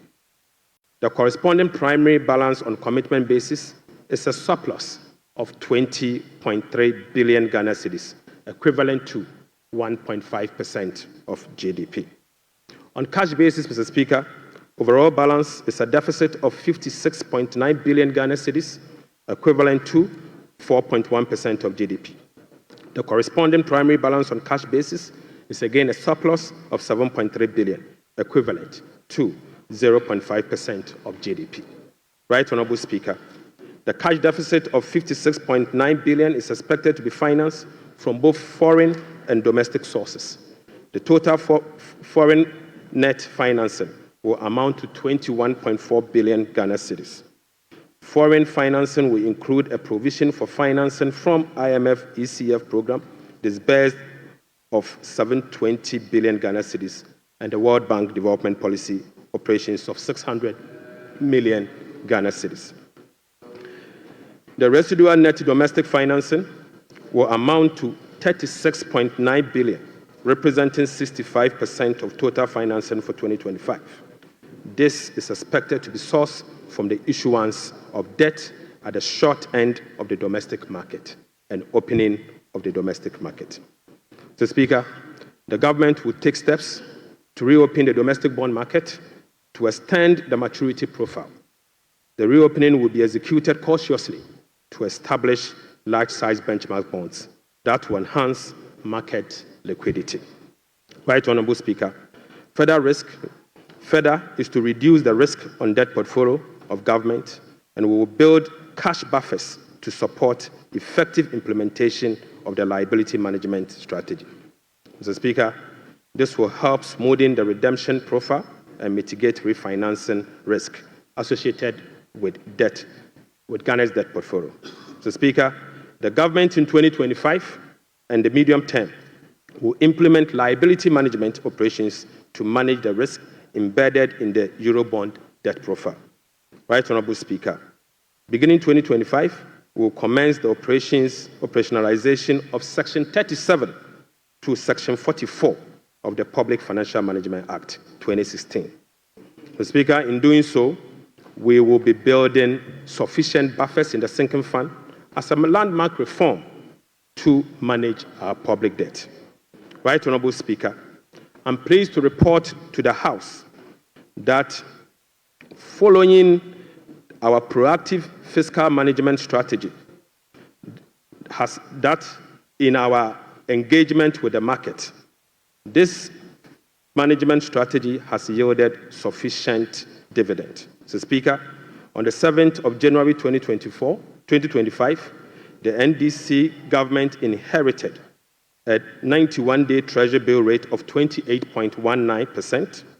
Mr. Speaker, just 2 months into this administration, we have successfully reduced this rate to 17.72% as at last Friday. Mr. Speaker, this represents a reduction of over 10%. In other words, 1,047 basis points in just 2 months. Mr. Speaker, similarly, on the 7th January 2024, we inherited a 182-day Treasury bill rate at 28.92%. We have again successfully reduced that rate to 18.97% as at Friday, 7th March 2025. This represents a reduction of 995 basis points in only 2 months. Mr. Speaker, again, on the 7th of January 2025, we inherited a 364-day Treasury bill rate of 30.15%. We have successfully reduced this rate to 19.93% as at Friday, 7th March 2025. Mr. Speaker, this represents a reduction of 1,022 basis points in just 2 months. Mr. Speaker, on average, rates have fallen by over 1,000 basis points, signifying a strong investor confidence, crowding in the private sector, reducing the cost of doing business, and overall acceptance of economic policies of President John Dramani Mahama, ultimately laying the groundwork for sustained macroeconomic stability. It has been done already. Mr. Speaker, Right Honourable Speaker, the key policy intervention to support economic transformation and job creation agenda include the following. Mr. Speaker, the 24-hour economy aimed at stimulating economic growth by creating an enabling environment for businesses and institutions to operate 24/7 in 3 shifts of 8 hours each to boost production promote productivity, and generate well-paying jobs. We will be presenting the policy to Parliament in due course for consideration. Accordingly, Mr. Speaker, the Labour Act, the GIPC Act, and other enabling legislations will be reviewed to support the 24-hour economy policy. Right Honourable Speaker, we'll roll out the implementation of the $10 billion Big Push policy for strategic infrastructure development to open up the country and drive sustainable economic growth. Right Honourable Speaker, the Ghana Gold Board will be established in the course of the year and as soon as possible. So, Speaker, we will stabilize the Ghana cedi and provide stability to the macroeconomy.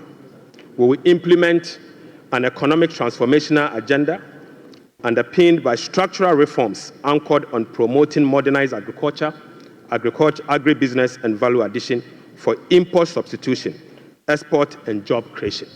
Mr. Speaker, we will complement monetary policy with fiscal and real sector policies to reduce inflation. Food inflation will be reduced through the implementation of the Agriculture for Economic Transformation agenda, anchored on our 24-hour economy. Right Honourable Speaker, we will undertake key structural reforms to support inclusive economic growth, fiscal and debt sustainability, sound public financial management, efficient public service delivery, and good governance. The Speaker will restructure the Bank of Ghana to strengthen its independence and operationalize its efficiency mandate. So, Speaker, we will ensure that social protection is adequately catered for in the course of the year. We will use government procurement to drive Made in Ghana agenda to promote production and consumption of Made in Ghana goods. Right Honourable Speaker, to demonstrate this agenda, as I said, I came to this House with a presentation of a bag proudly made in Ghana by Horseman. Mr. Speaker, this should be encouraged. Right Honourable Speaker, beginning this year, we will formalize the export of Ghanaian labor to other countries. We will ensure a structured and beneficial system for Ghanaian workers seeking employment abroad and create safer legal pathway for them to work in foreign countries whilst protecting their rights and welfare. Mr. Speaker, this will also reduce illegal migration, prevent worker exploitation, and maximize the economic benefits of remittance and boost foreign exchange earnings. Mr. Speaker, I now take you to how these resources will be allocated in the year 2025. Mr. Speaker, we will provide a cedi equivalent of $279 million as a revolving fund for the Ghana Gold Board to be able to purchase and export at least 3 tons of gold per week from small-scale miners. Mr. Speaker, we have allocated 13.85 billion Ghana cedis for Big Push project.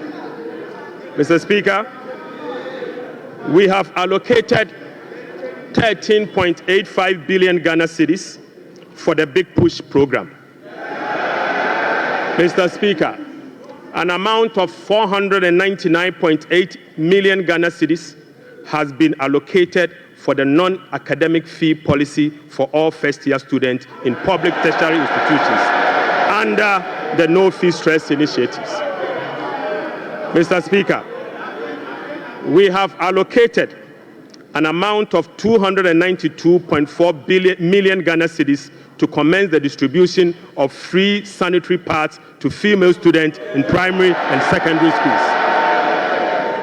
Mr. Speaker, we have allocated again an amount of 242.5 million Ghana cedis to support the victim of Akosombo Dam spillage. Right Honourable Speaker, we have also allocated an amount of 200 million Ghana cedis to support the victim of tidal wave disaster that recently displaced resident in certain part of K2 South constituency. Mr. Speaker, the overarching concern about free secondary education has been its quality and the absence of dedicated sources of financing. His Excellency President John Dramani Mahama has resolved it. Mr. Speaker, let me take this again. The overarching concern about free secondary education has been its quality and the absence of a dedicated sources of funding. His Excellency President John Dramani Mahama has resolved the funding challenges by uncapping the GET Fund. Mr. Speaker, this makes available dedicated funding for full financing of free senior secondary school education and free tertiary education for persons with disability.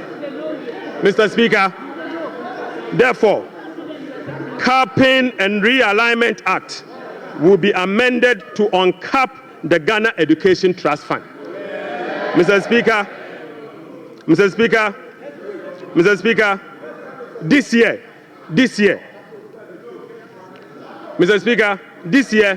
the budget for free senior secondary school education program is 3.5 billion Ghana cedis. By uncapping the GET Fund, we will be making available an additional 4.1 billion Ghana cedis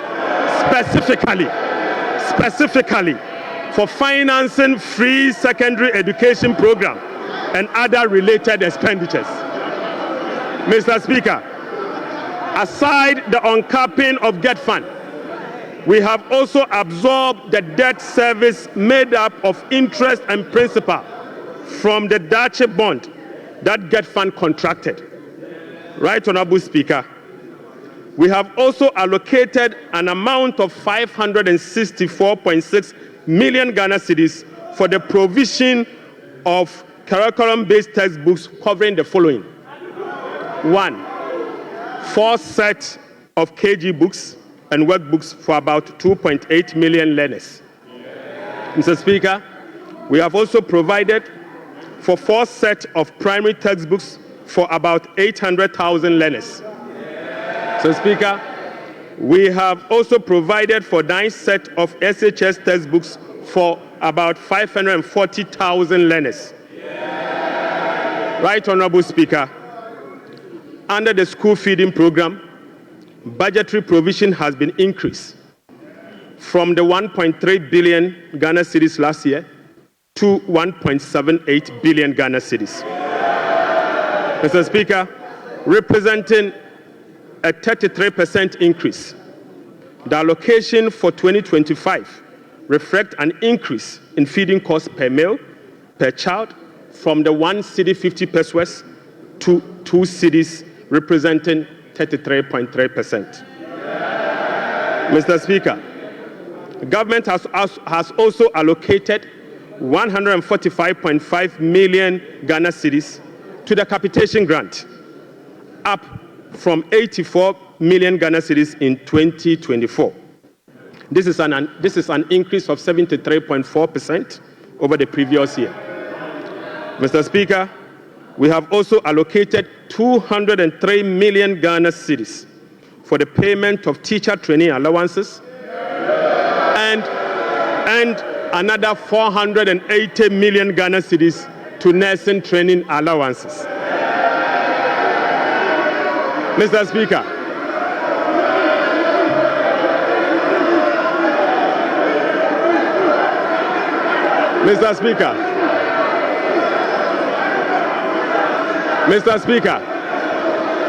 we have uncapped the National Health Insurance Levy.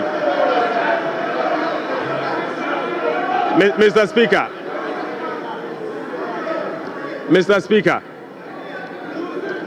we have uncapped the National Health Insurance Levy. An amount of about 10 billion Ghana cedis has been programmed for the National Health Insurance Scheme.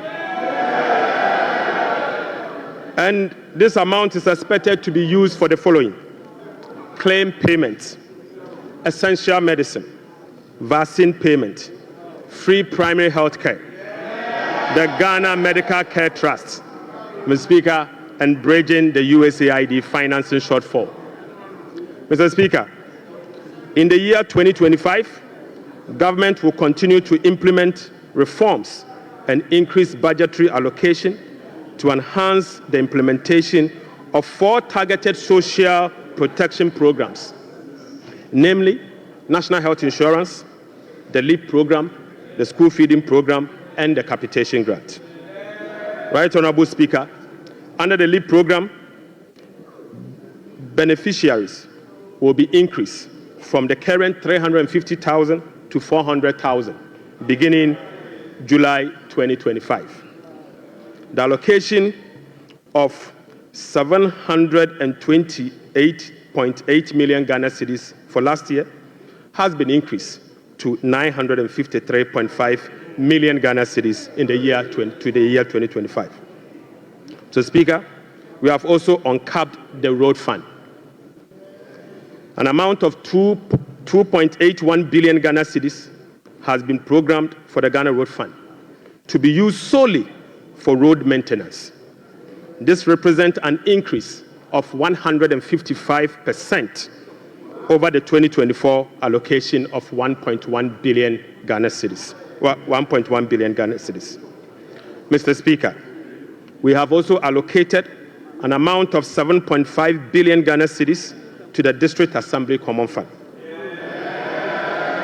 In accordance with our decentralization policy, we propose to Parliament that a minimum of 80% of the funds allocated to the District Assembly Common Fund should be sent directly to the district assemblies to spur economic growth and at the district level to deepen decentralization. Right, Honorable Speaker, I repeat, we have allocated an amount of 7.5 billion Ghana cedis to the district assemblies common fund. Mr. Speaker, in accordance with our decentralization policy and objective, we propose to Parliament that a minimum of 80% of the funds should be sent directly to the district assemblies to spur economic growth at the district level and deepen decentralization. Mr. Speaker, it is worth noting that in a stark contrast to what has happened recently at the District Assembly Common Fund, where only 50% of the released amount are sent to the District Assembly for the purposes of running the assemblies. Mr. Speaker, we have also allocated an amount of 1.5 billion Ghana cedis for Agriculture for Economic Transformation Program, of which Feed Ghana, Ghana Grains Development Project, Vegetable Development Project, and Nkoko Nketenkete are all key components of the program. Right, Honorable Speaker, we have also allocated 51.3 million Ghana cedis as seed fund for the establishment of the Women's Development Bank. Mr. Speaker, we have also allocated 300 million Ghana cedis to the National Apprenticeship Program. Mr. Speaker, I repeat, we have also allocated an amount of 300 million Ghana cedis to the National Apprenticeship Program. Right, Honorable Speaker, we have also allocated an amount of 100 million Ghana cedis to the Edumewura Program. Mr. Speaker, an amount of 100 million Ghana cedis has been allocated to the National Codes Program. Mr. Speaker, another amount of 100 million Ghana cedis has been allocated for the payment of monthly allowance to all assembly members.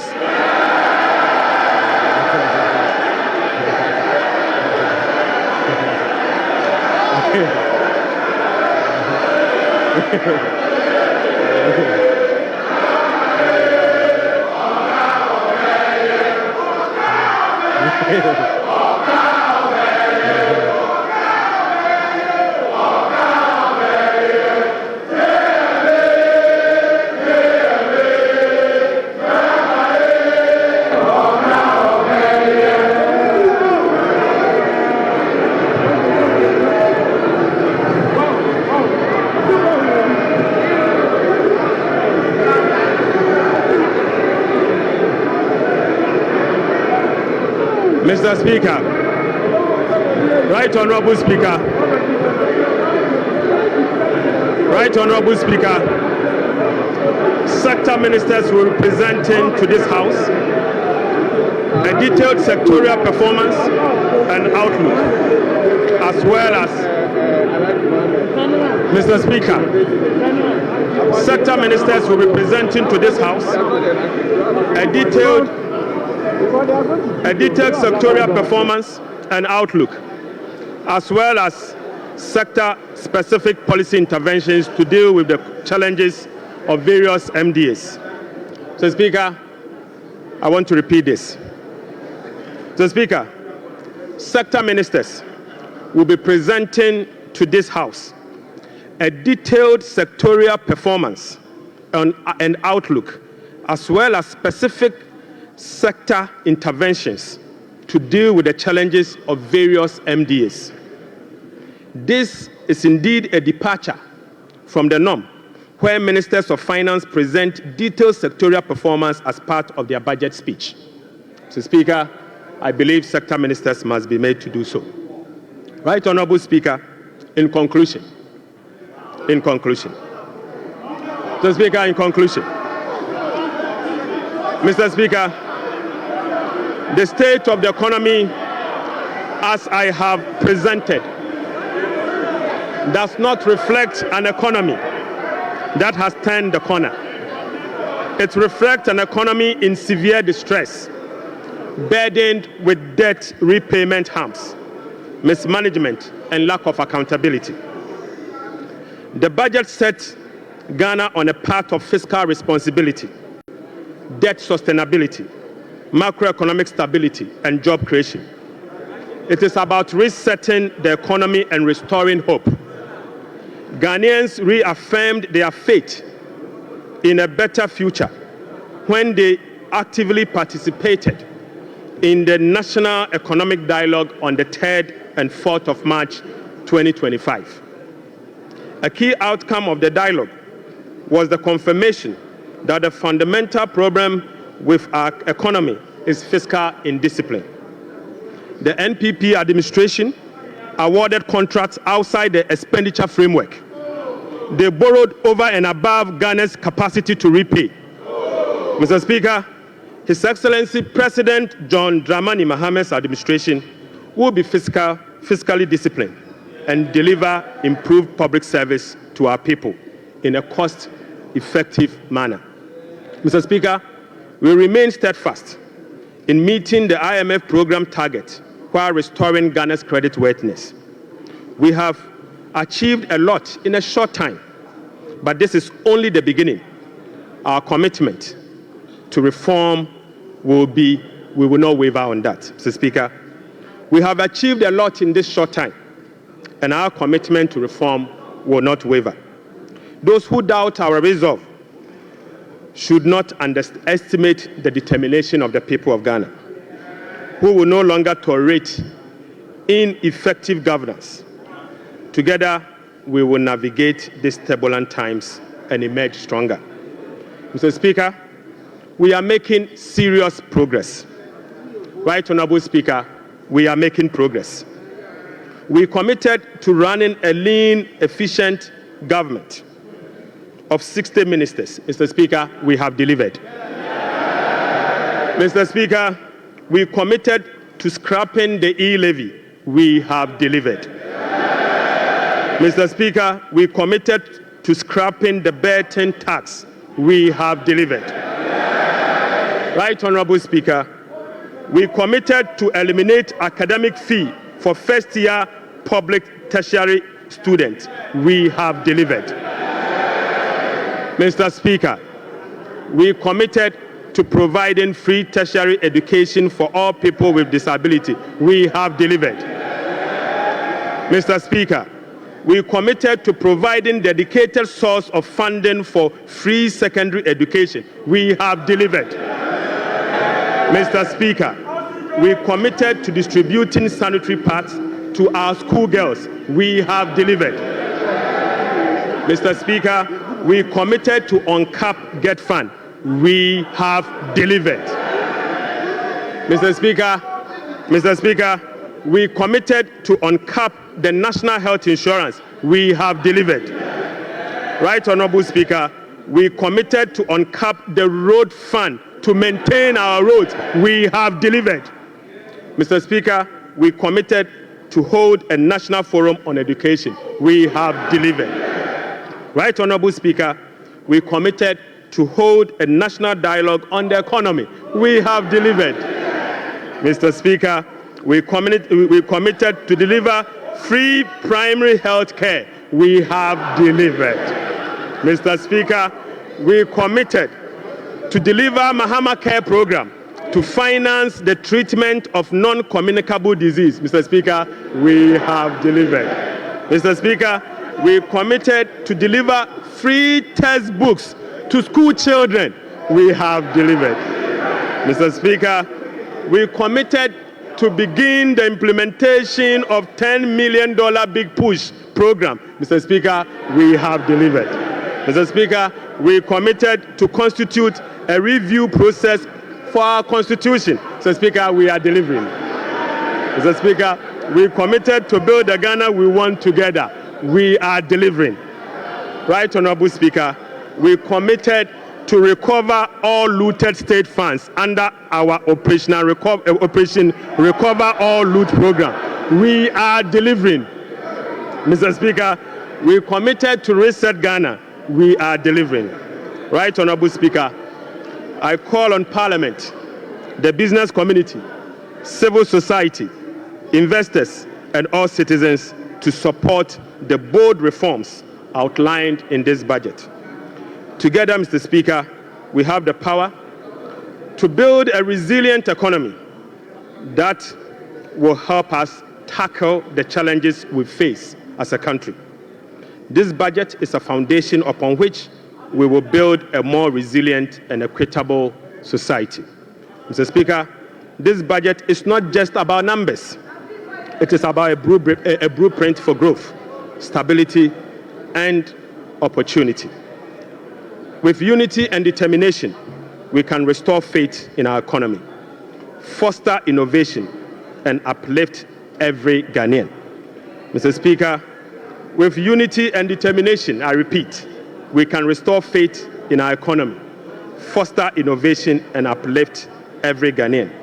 Right, Honorable Speaker, on behalf of His Excellency the President, I invite this House to join hands with us as we work to build the Ghana we want together. Mr. Speaker, I thank you so much. Idebi Keke.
Honorable members.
Honorable members. Honorable members.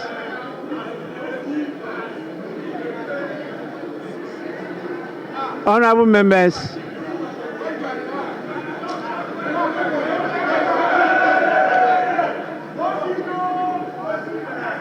Honorable members,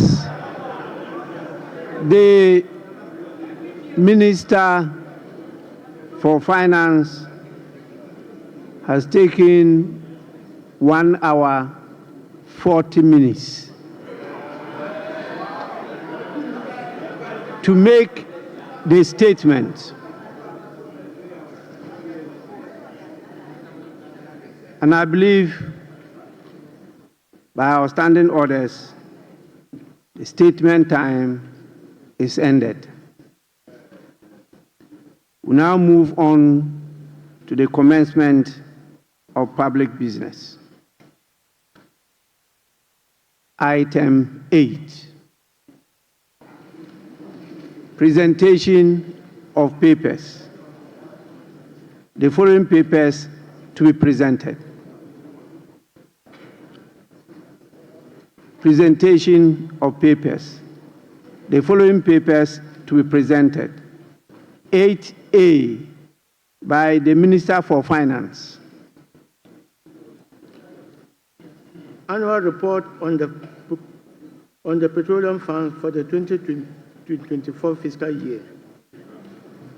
Honorable members, this refers to 8A Roman 1, and this has been presented and is referred to the Finance Committee for consideration and report to the House. We now move on to 8A Roman 2. Annual report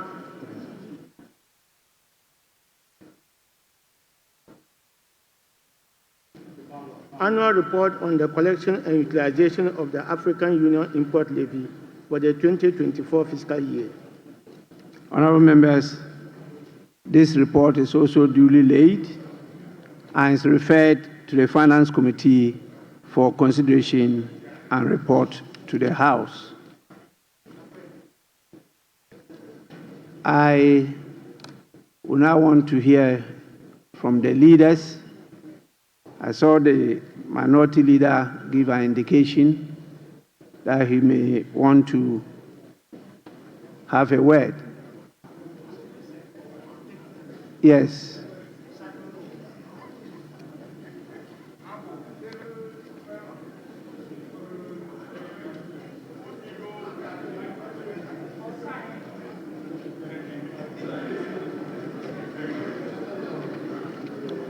Yes, minority leader. Mr. Speaker, this afternoon we have been presented with part 2 of the lamentation series.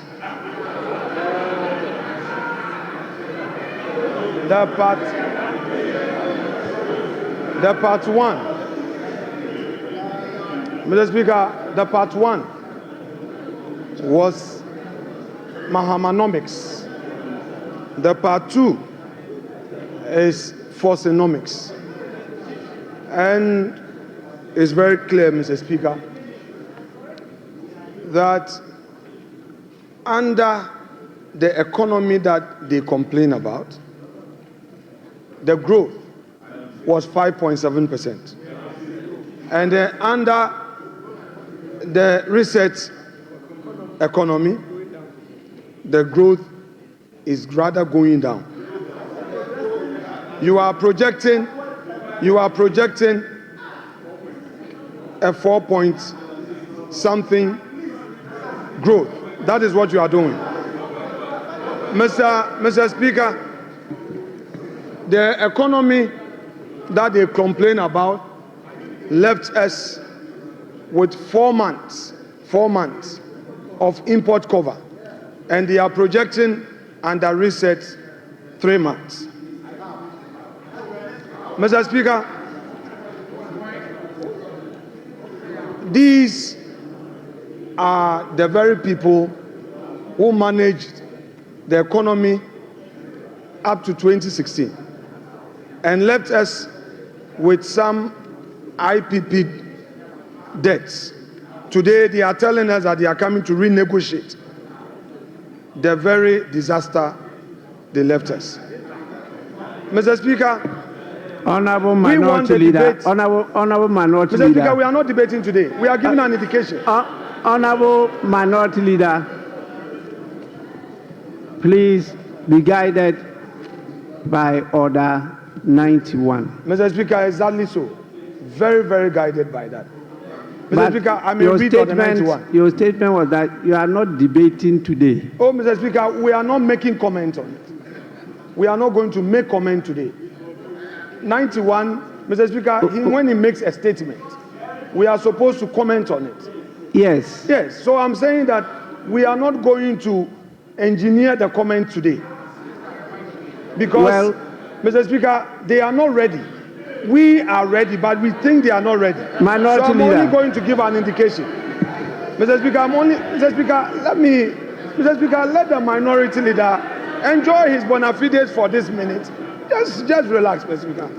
I only want to draw your attention to the fact that you can only make comments. Very well. And the comments, not more than 5 minutes. Mr. Speaker, in commenting on this statement by the Finance Minister, it is clear to all of us in this chamber that today they decided to populate this chamber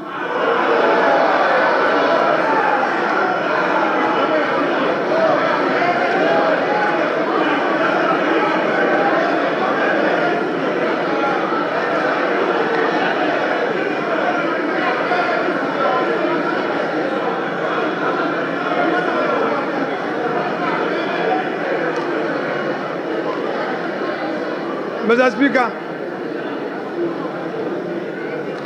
they populated this chamber with their members only to come. Honorable Minority Leader. Yeah, Mr. Speaker. The Minister for Finance did not talk about the population of the chamber. So that is not part of the statement of the Minister. Please. Mr. Speaker, I noticed that when the Finance Minister came to present his statement, for the first time after the inauguration, the swearing in, the majority side was heavily populated. Mr. Speaker, that notwithstanding, Mr. Speaker, we have witnessed what we can best describe as an Azan budget. Mr. Speaker, they are on much talked about for 24-hour economy. The president came here, they said it was not ready. The finance minister comes here, and again, the 24-hour economy policy is not included in his budget statement. Mr. Speaker, Mr. Speaker,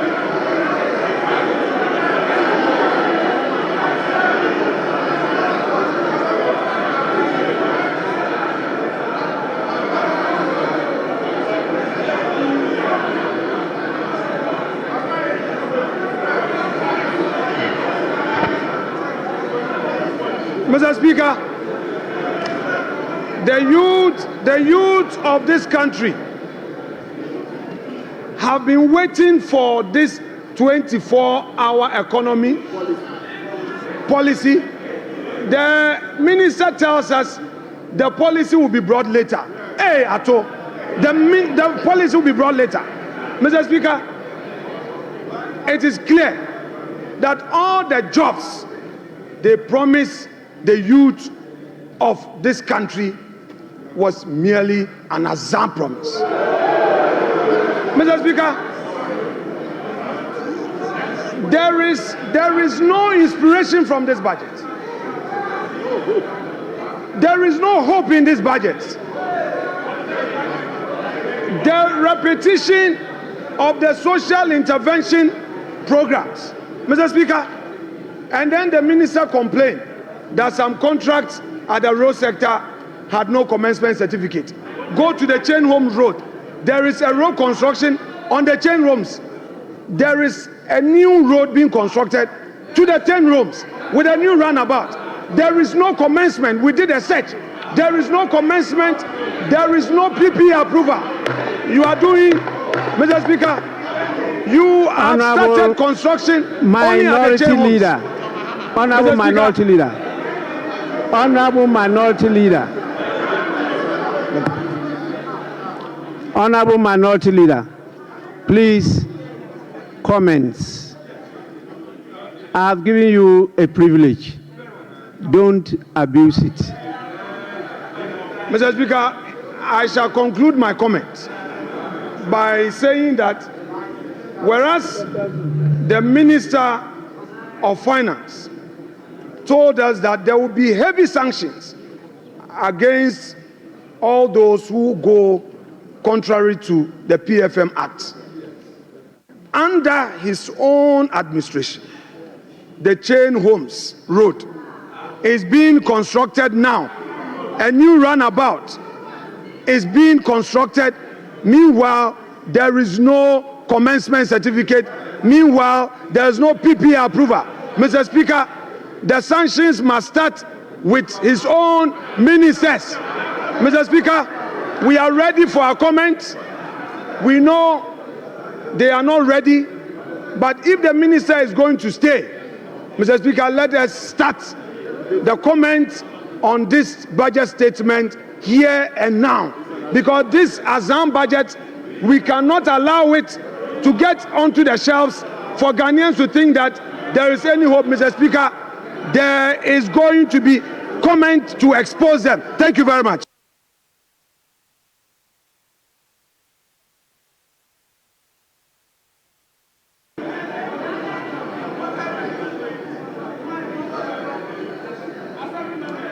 Honorable Majority Leader. Mr. Speaker, the Minority Leader and I share something in common.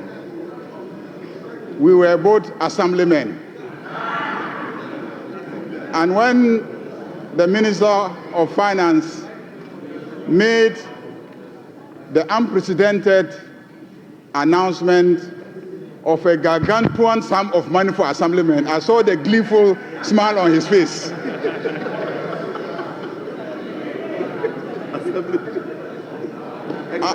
Unfortunately, it will not apply to ex-assemblymen. Mr. Speaker, this clearly is a budget of a government and a party that keeps its promises. Almost every promise that was made by John Dramani Mahama is being fulfilled in less than 120 days. This budget is a budget for Makola women. This budget is a budget for assemblymen. This budget is a budget for girls. This budget, sanitary pads, students, girls, students, sanitary pads, there's sanitary pads. Mr. Speaker, Mr. Speaker,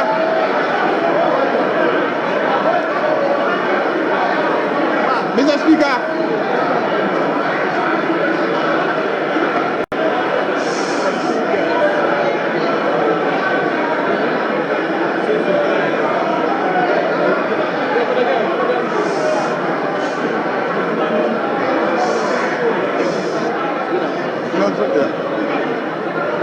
Mr.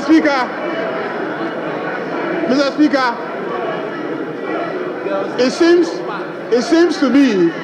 seems to me that the men on this side have started using sanitary pads. Because the sanitary pads is for the female students. That's why I said girls. Mr. Speaker, this is a budget for school children. They will now get the set of textbooks that they need to study. And peace of mind. Mr. Speaker, this is a budget that delivers solid reforms. And this is a budget that is moving our growth from Galamsey growth to real growth. Mr. Speaker, by the time we finish implementing this budget, and by the time we finish implementing the three that will come after this one, Osunu Baya Nkitikiti. Osunu Baya Nkitikiti. Osunu Nkitikiti. To wait, Mr. Speaker, the elephant will become small. Osunu Baya Nkitikiti.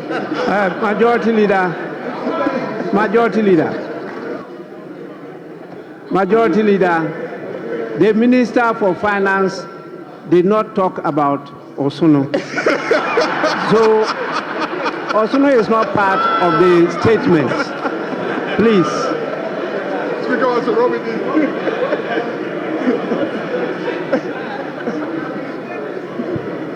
Mr. Speaker, on that note,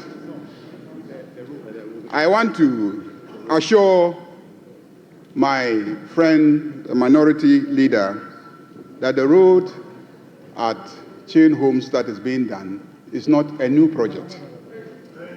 It's not a new project. So don't.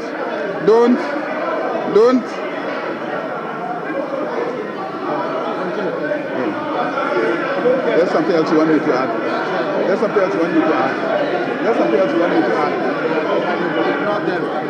Yeah.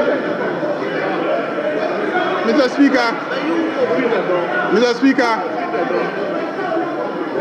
Speaker, this is a budget that gives hope to Ghanaians.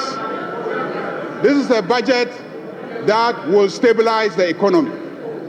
This is a budget that will create jobs for the youth of this country. Because this is a budget that will stabilize the economy and provide the enabling environment for the private sector to thrive and create jobs for the youth of this country. Mr. Speaker, fishermen, Okada riders, taxi drivers, students, and the energy sector is going to be salvaged by the implementation of this budget.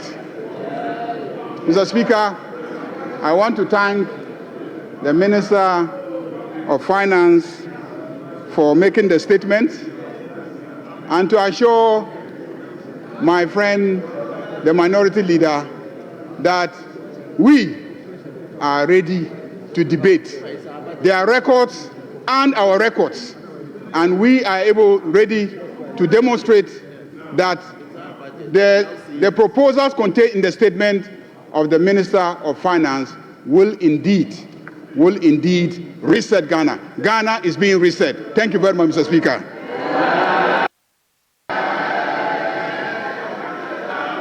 Honorable members, as I stated earlier on, this statement is not to be debated. You are to make comments on the statement. And to guide you, we are going to provide a few things for members because it's a transition. We used to debate budgets by making it a motion. Our standing orders from experience guided us to change it to a statement. And so last budget was a statement, and this one too is a statement. So it's a new field, and you need some guidance as to what to do during the course of that. If not, the Speaker will have a hell of trouble managing the House. So what we intend to do is to exhibit at the foyer budget statements since independence. You can go to the foyer and you get the budget statements since independence. We also have soft copies of handouts of budget statements with the pictures of the various ministers of finance. They will all be on display for you to go and either have a picture view or request for a copy so that you can, at your own leisure, go through it yourselves. There is a viewing session now of what has happened today, and that one too is available as a side attraction. You can go and have access and view it. We believe that this will assist you, and as we do that, we may focus on some of you, and we particularly want to project the excellent inputs that our ladies make on the floor as part of the affirmative action, the law that we passed. So we will give the ladies a priority of place in this feature. So with this, honorable members, I will proceed, since we've not yet done 5 hours, to put a question. And then you decide whether we should adjourn or not. So I'm going to put the question.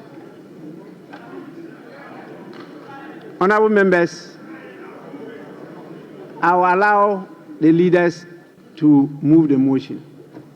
So I will call on the minority leader. The minority leader wants to move the motion for adjournment. Speaker, thank you. Mr. Speaker, I believe that since 7th January, this is the first time the majority is entering this in full. So we can stay, we can do some 2 more hours of comment before we move the motion for adjournment. So, Mr. Speaker, this is the first time we are having a full house. So, Mr. Speaker, let's give them the opportunity to comment, especially those who are not regular in this chamber.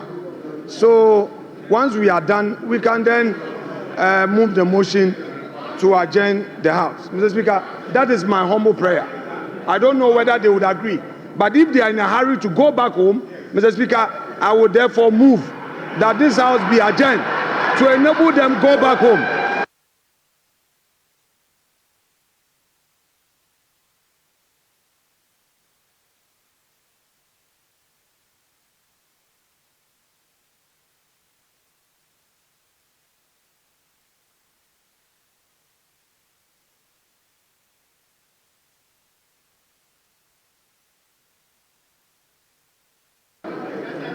Yes, Majority Leader. Mr. Speaker, what the Minority Leader says is a reflection of the constitution of this side. It's testimony to the fact that when they are needed, they will be here.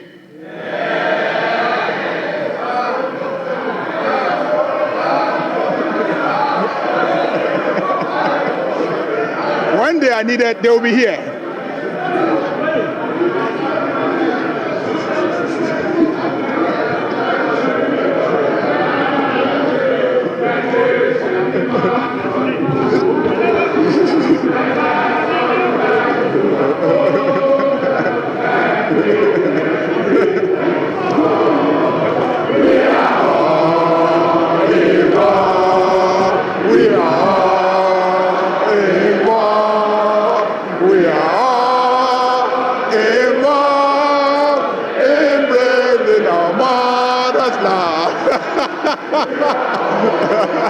Hey, boy.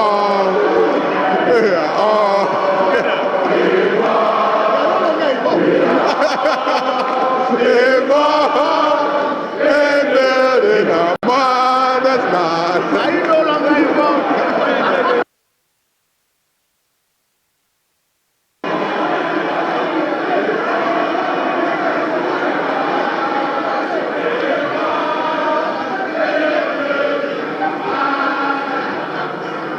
Honorable members, Mr. Speaker,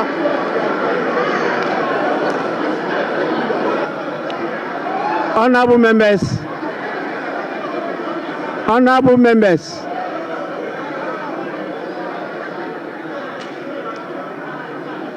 honorable members, please, honorable members, the Winneba Choir sings.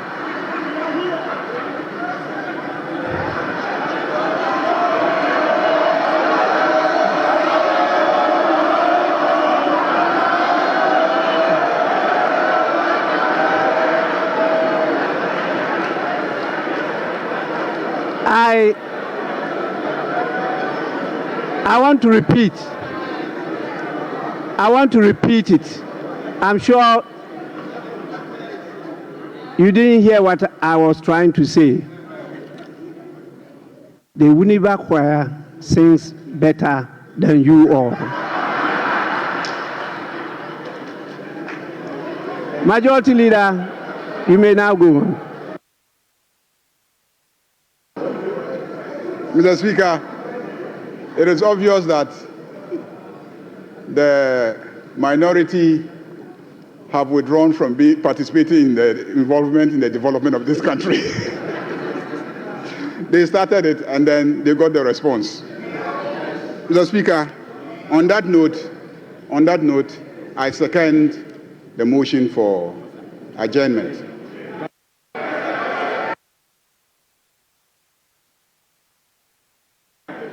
Honorable members, those in favor of the motion for adjournment, say aye.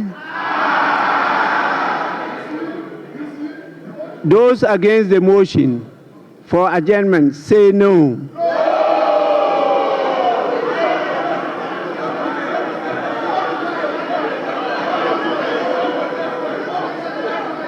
Majority Leader, yes. Mr. Speaker, there's rebellion on this side of the House because their leader moved the motion and they are rebelling against their leader. Leader, put your house in order. Honorable Majority Watch Leader. your back. Please, that is democracy. They are entitled to disagree, even with their leader. But yes, Minority Leader.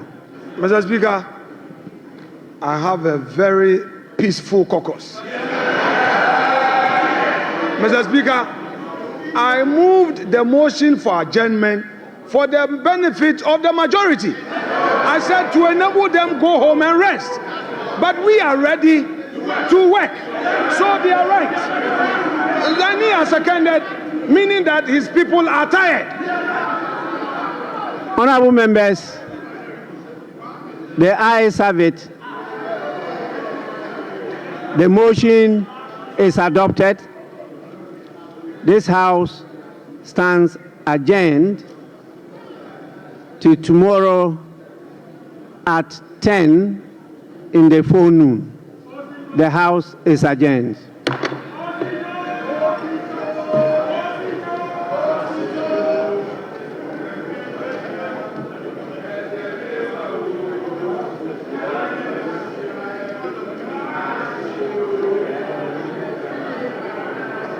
Much love.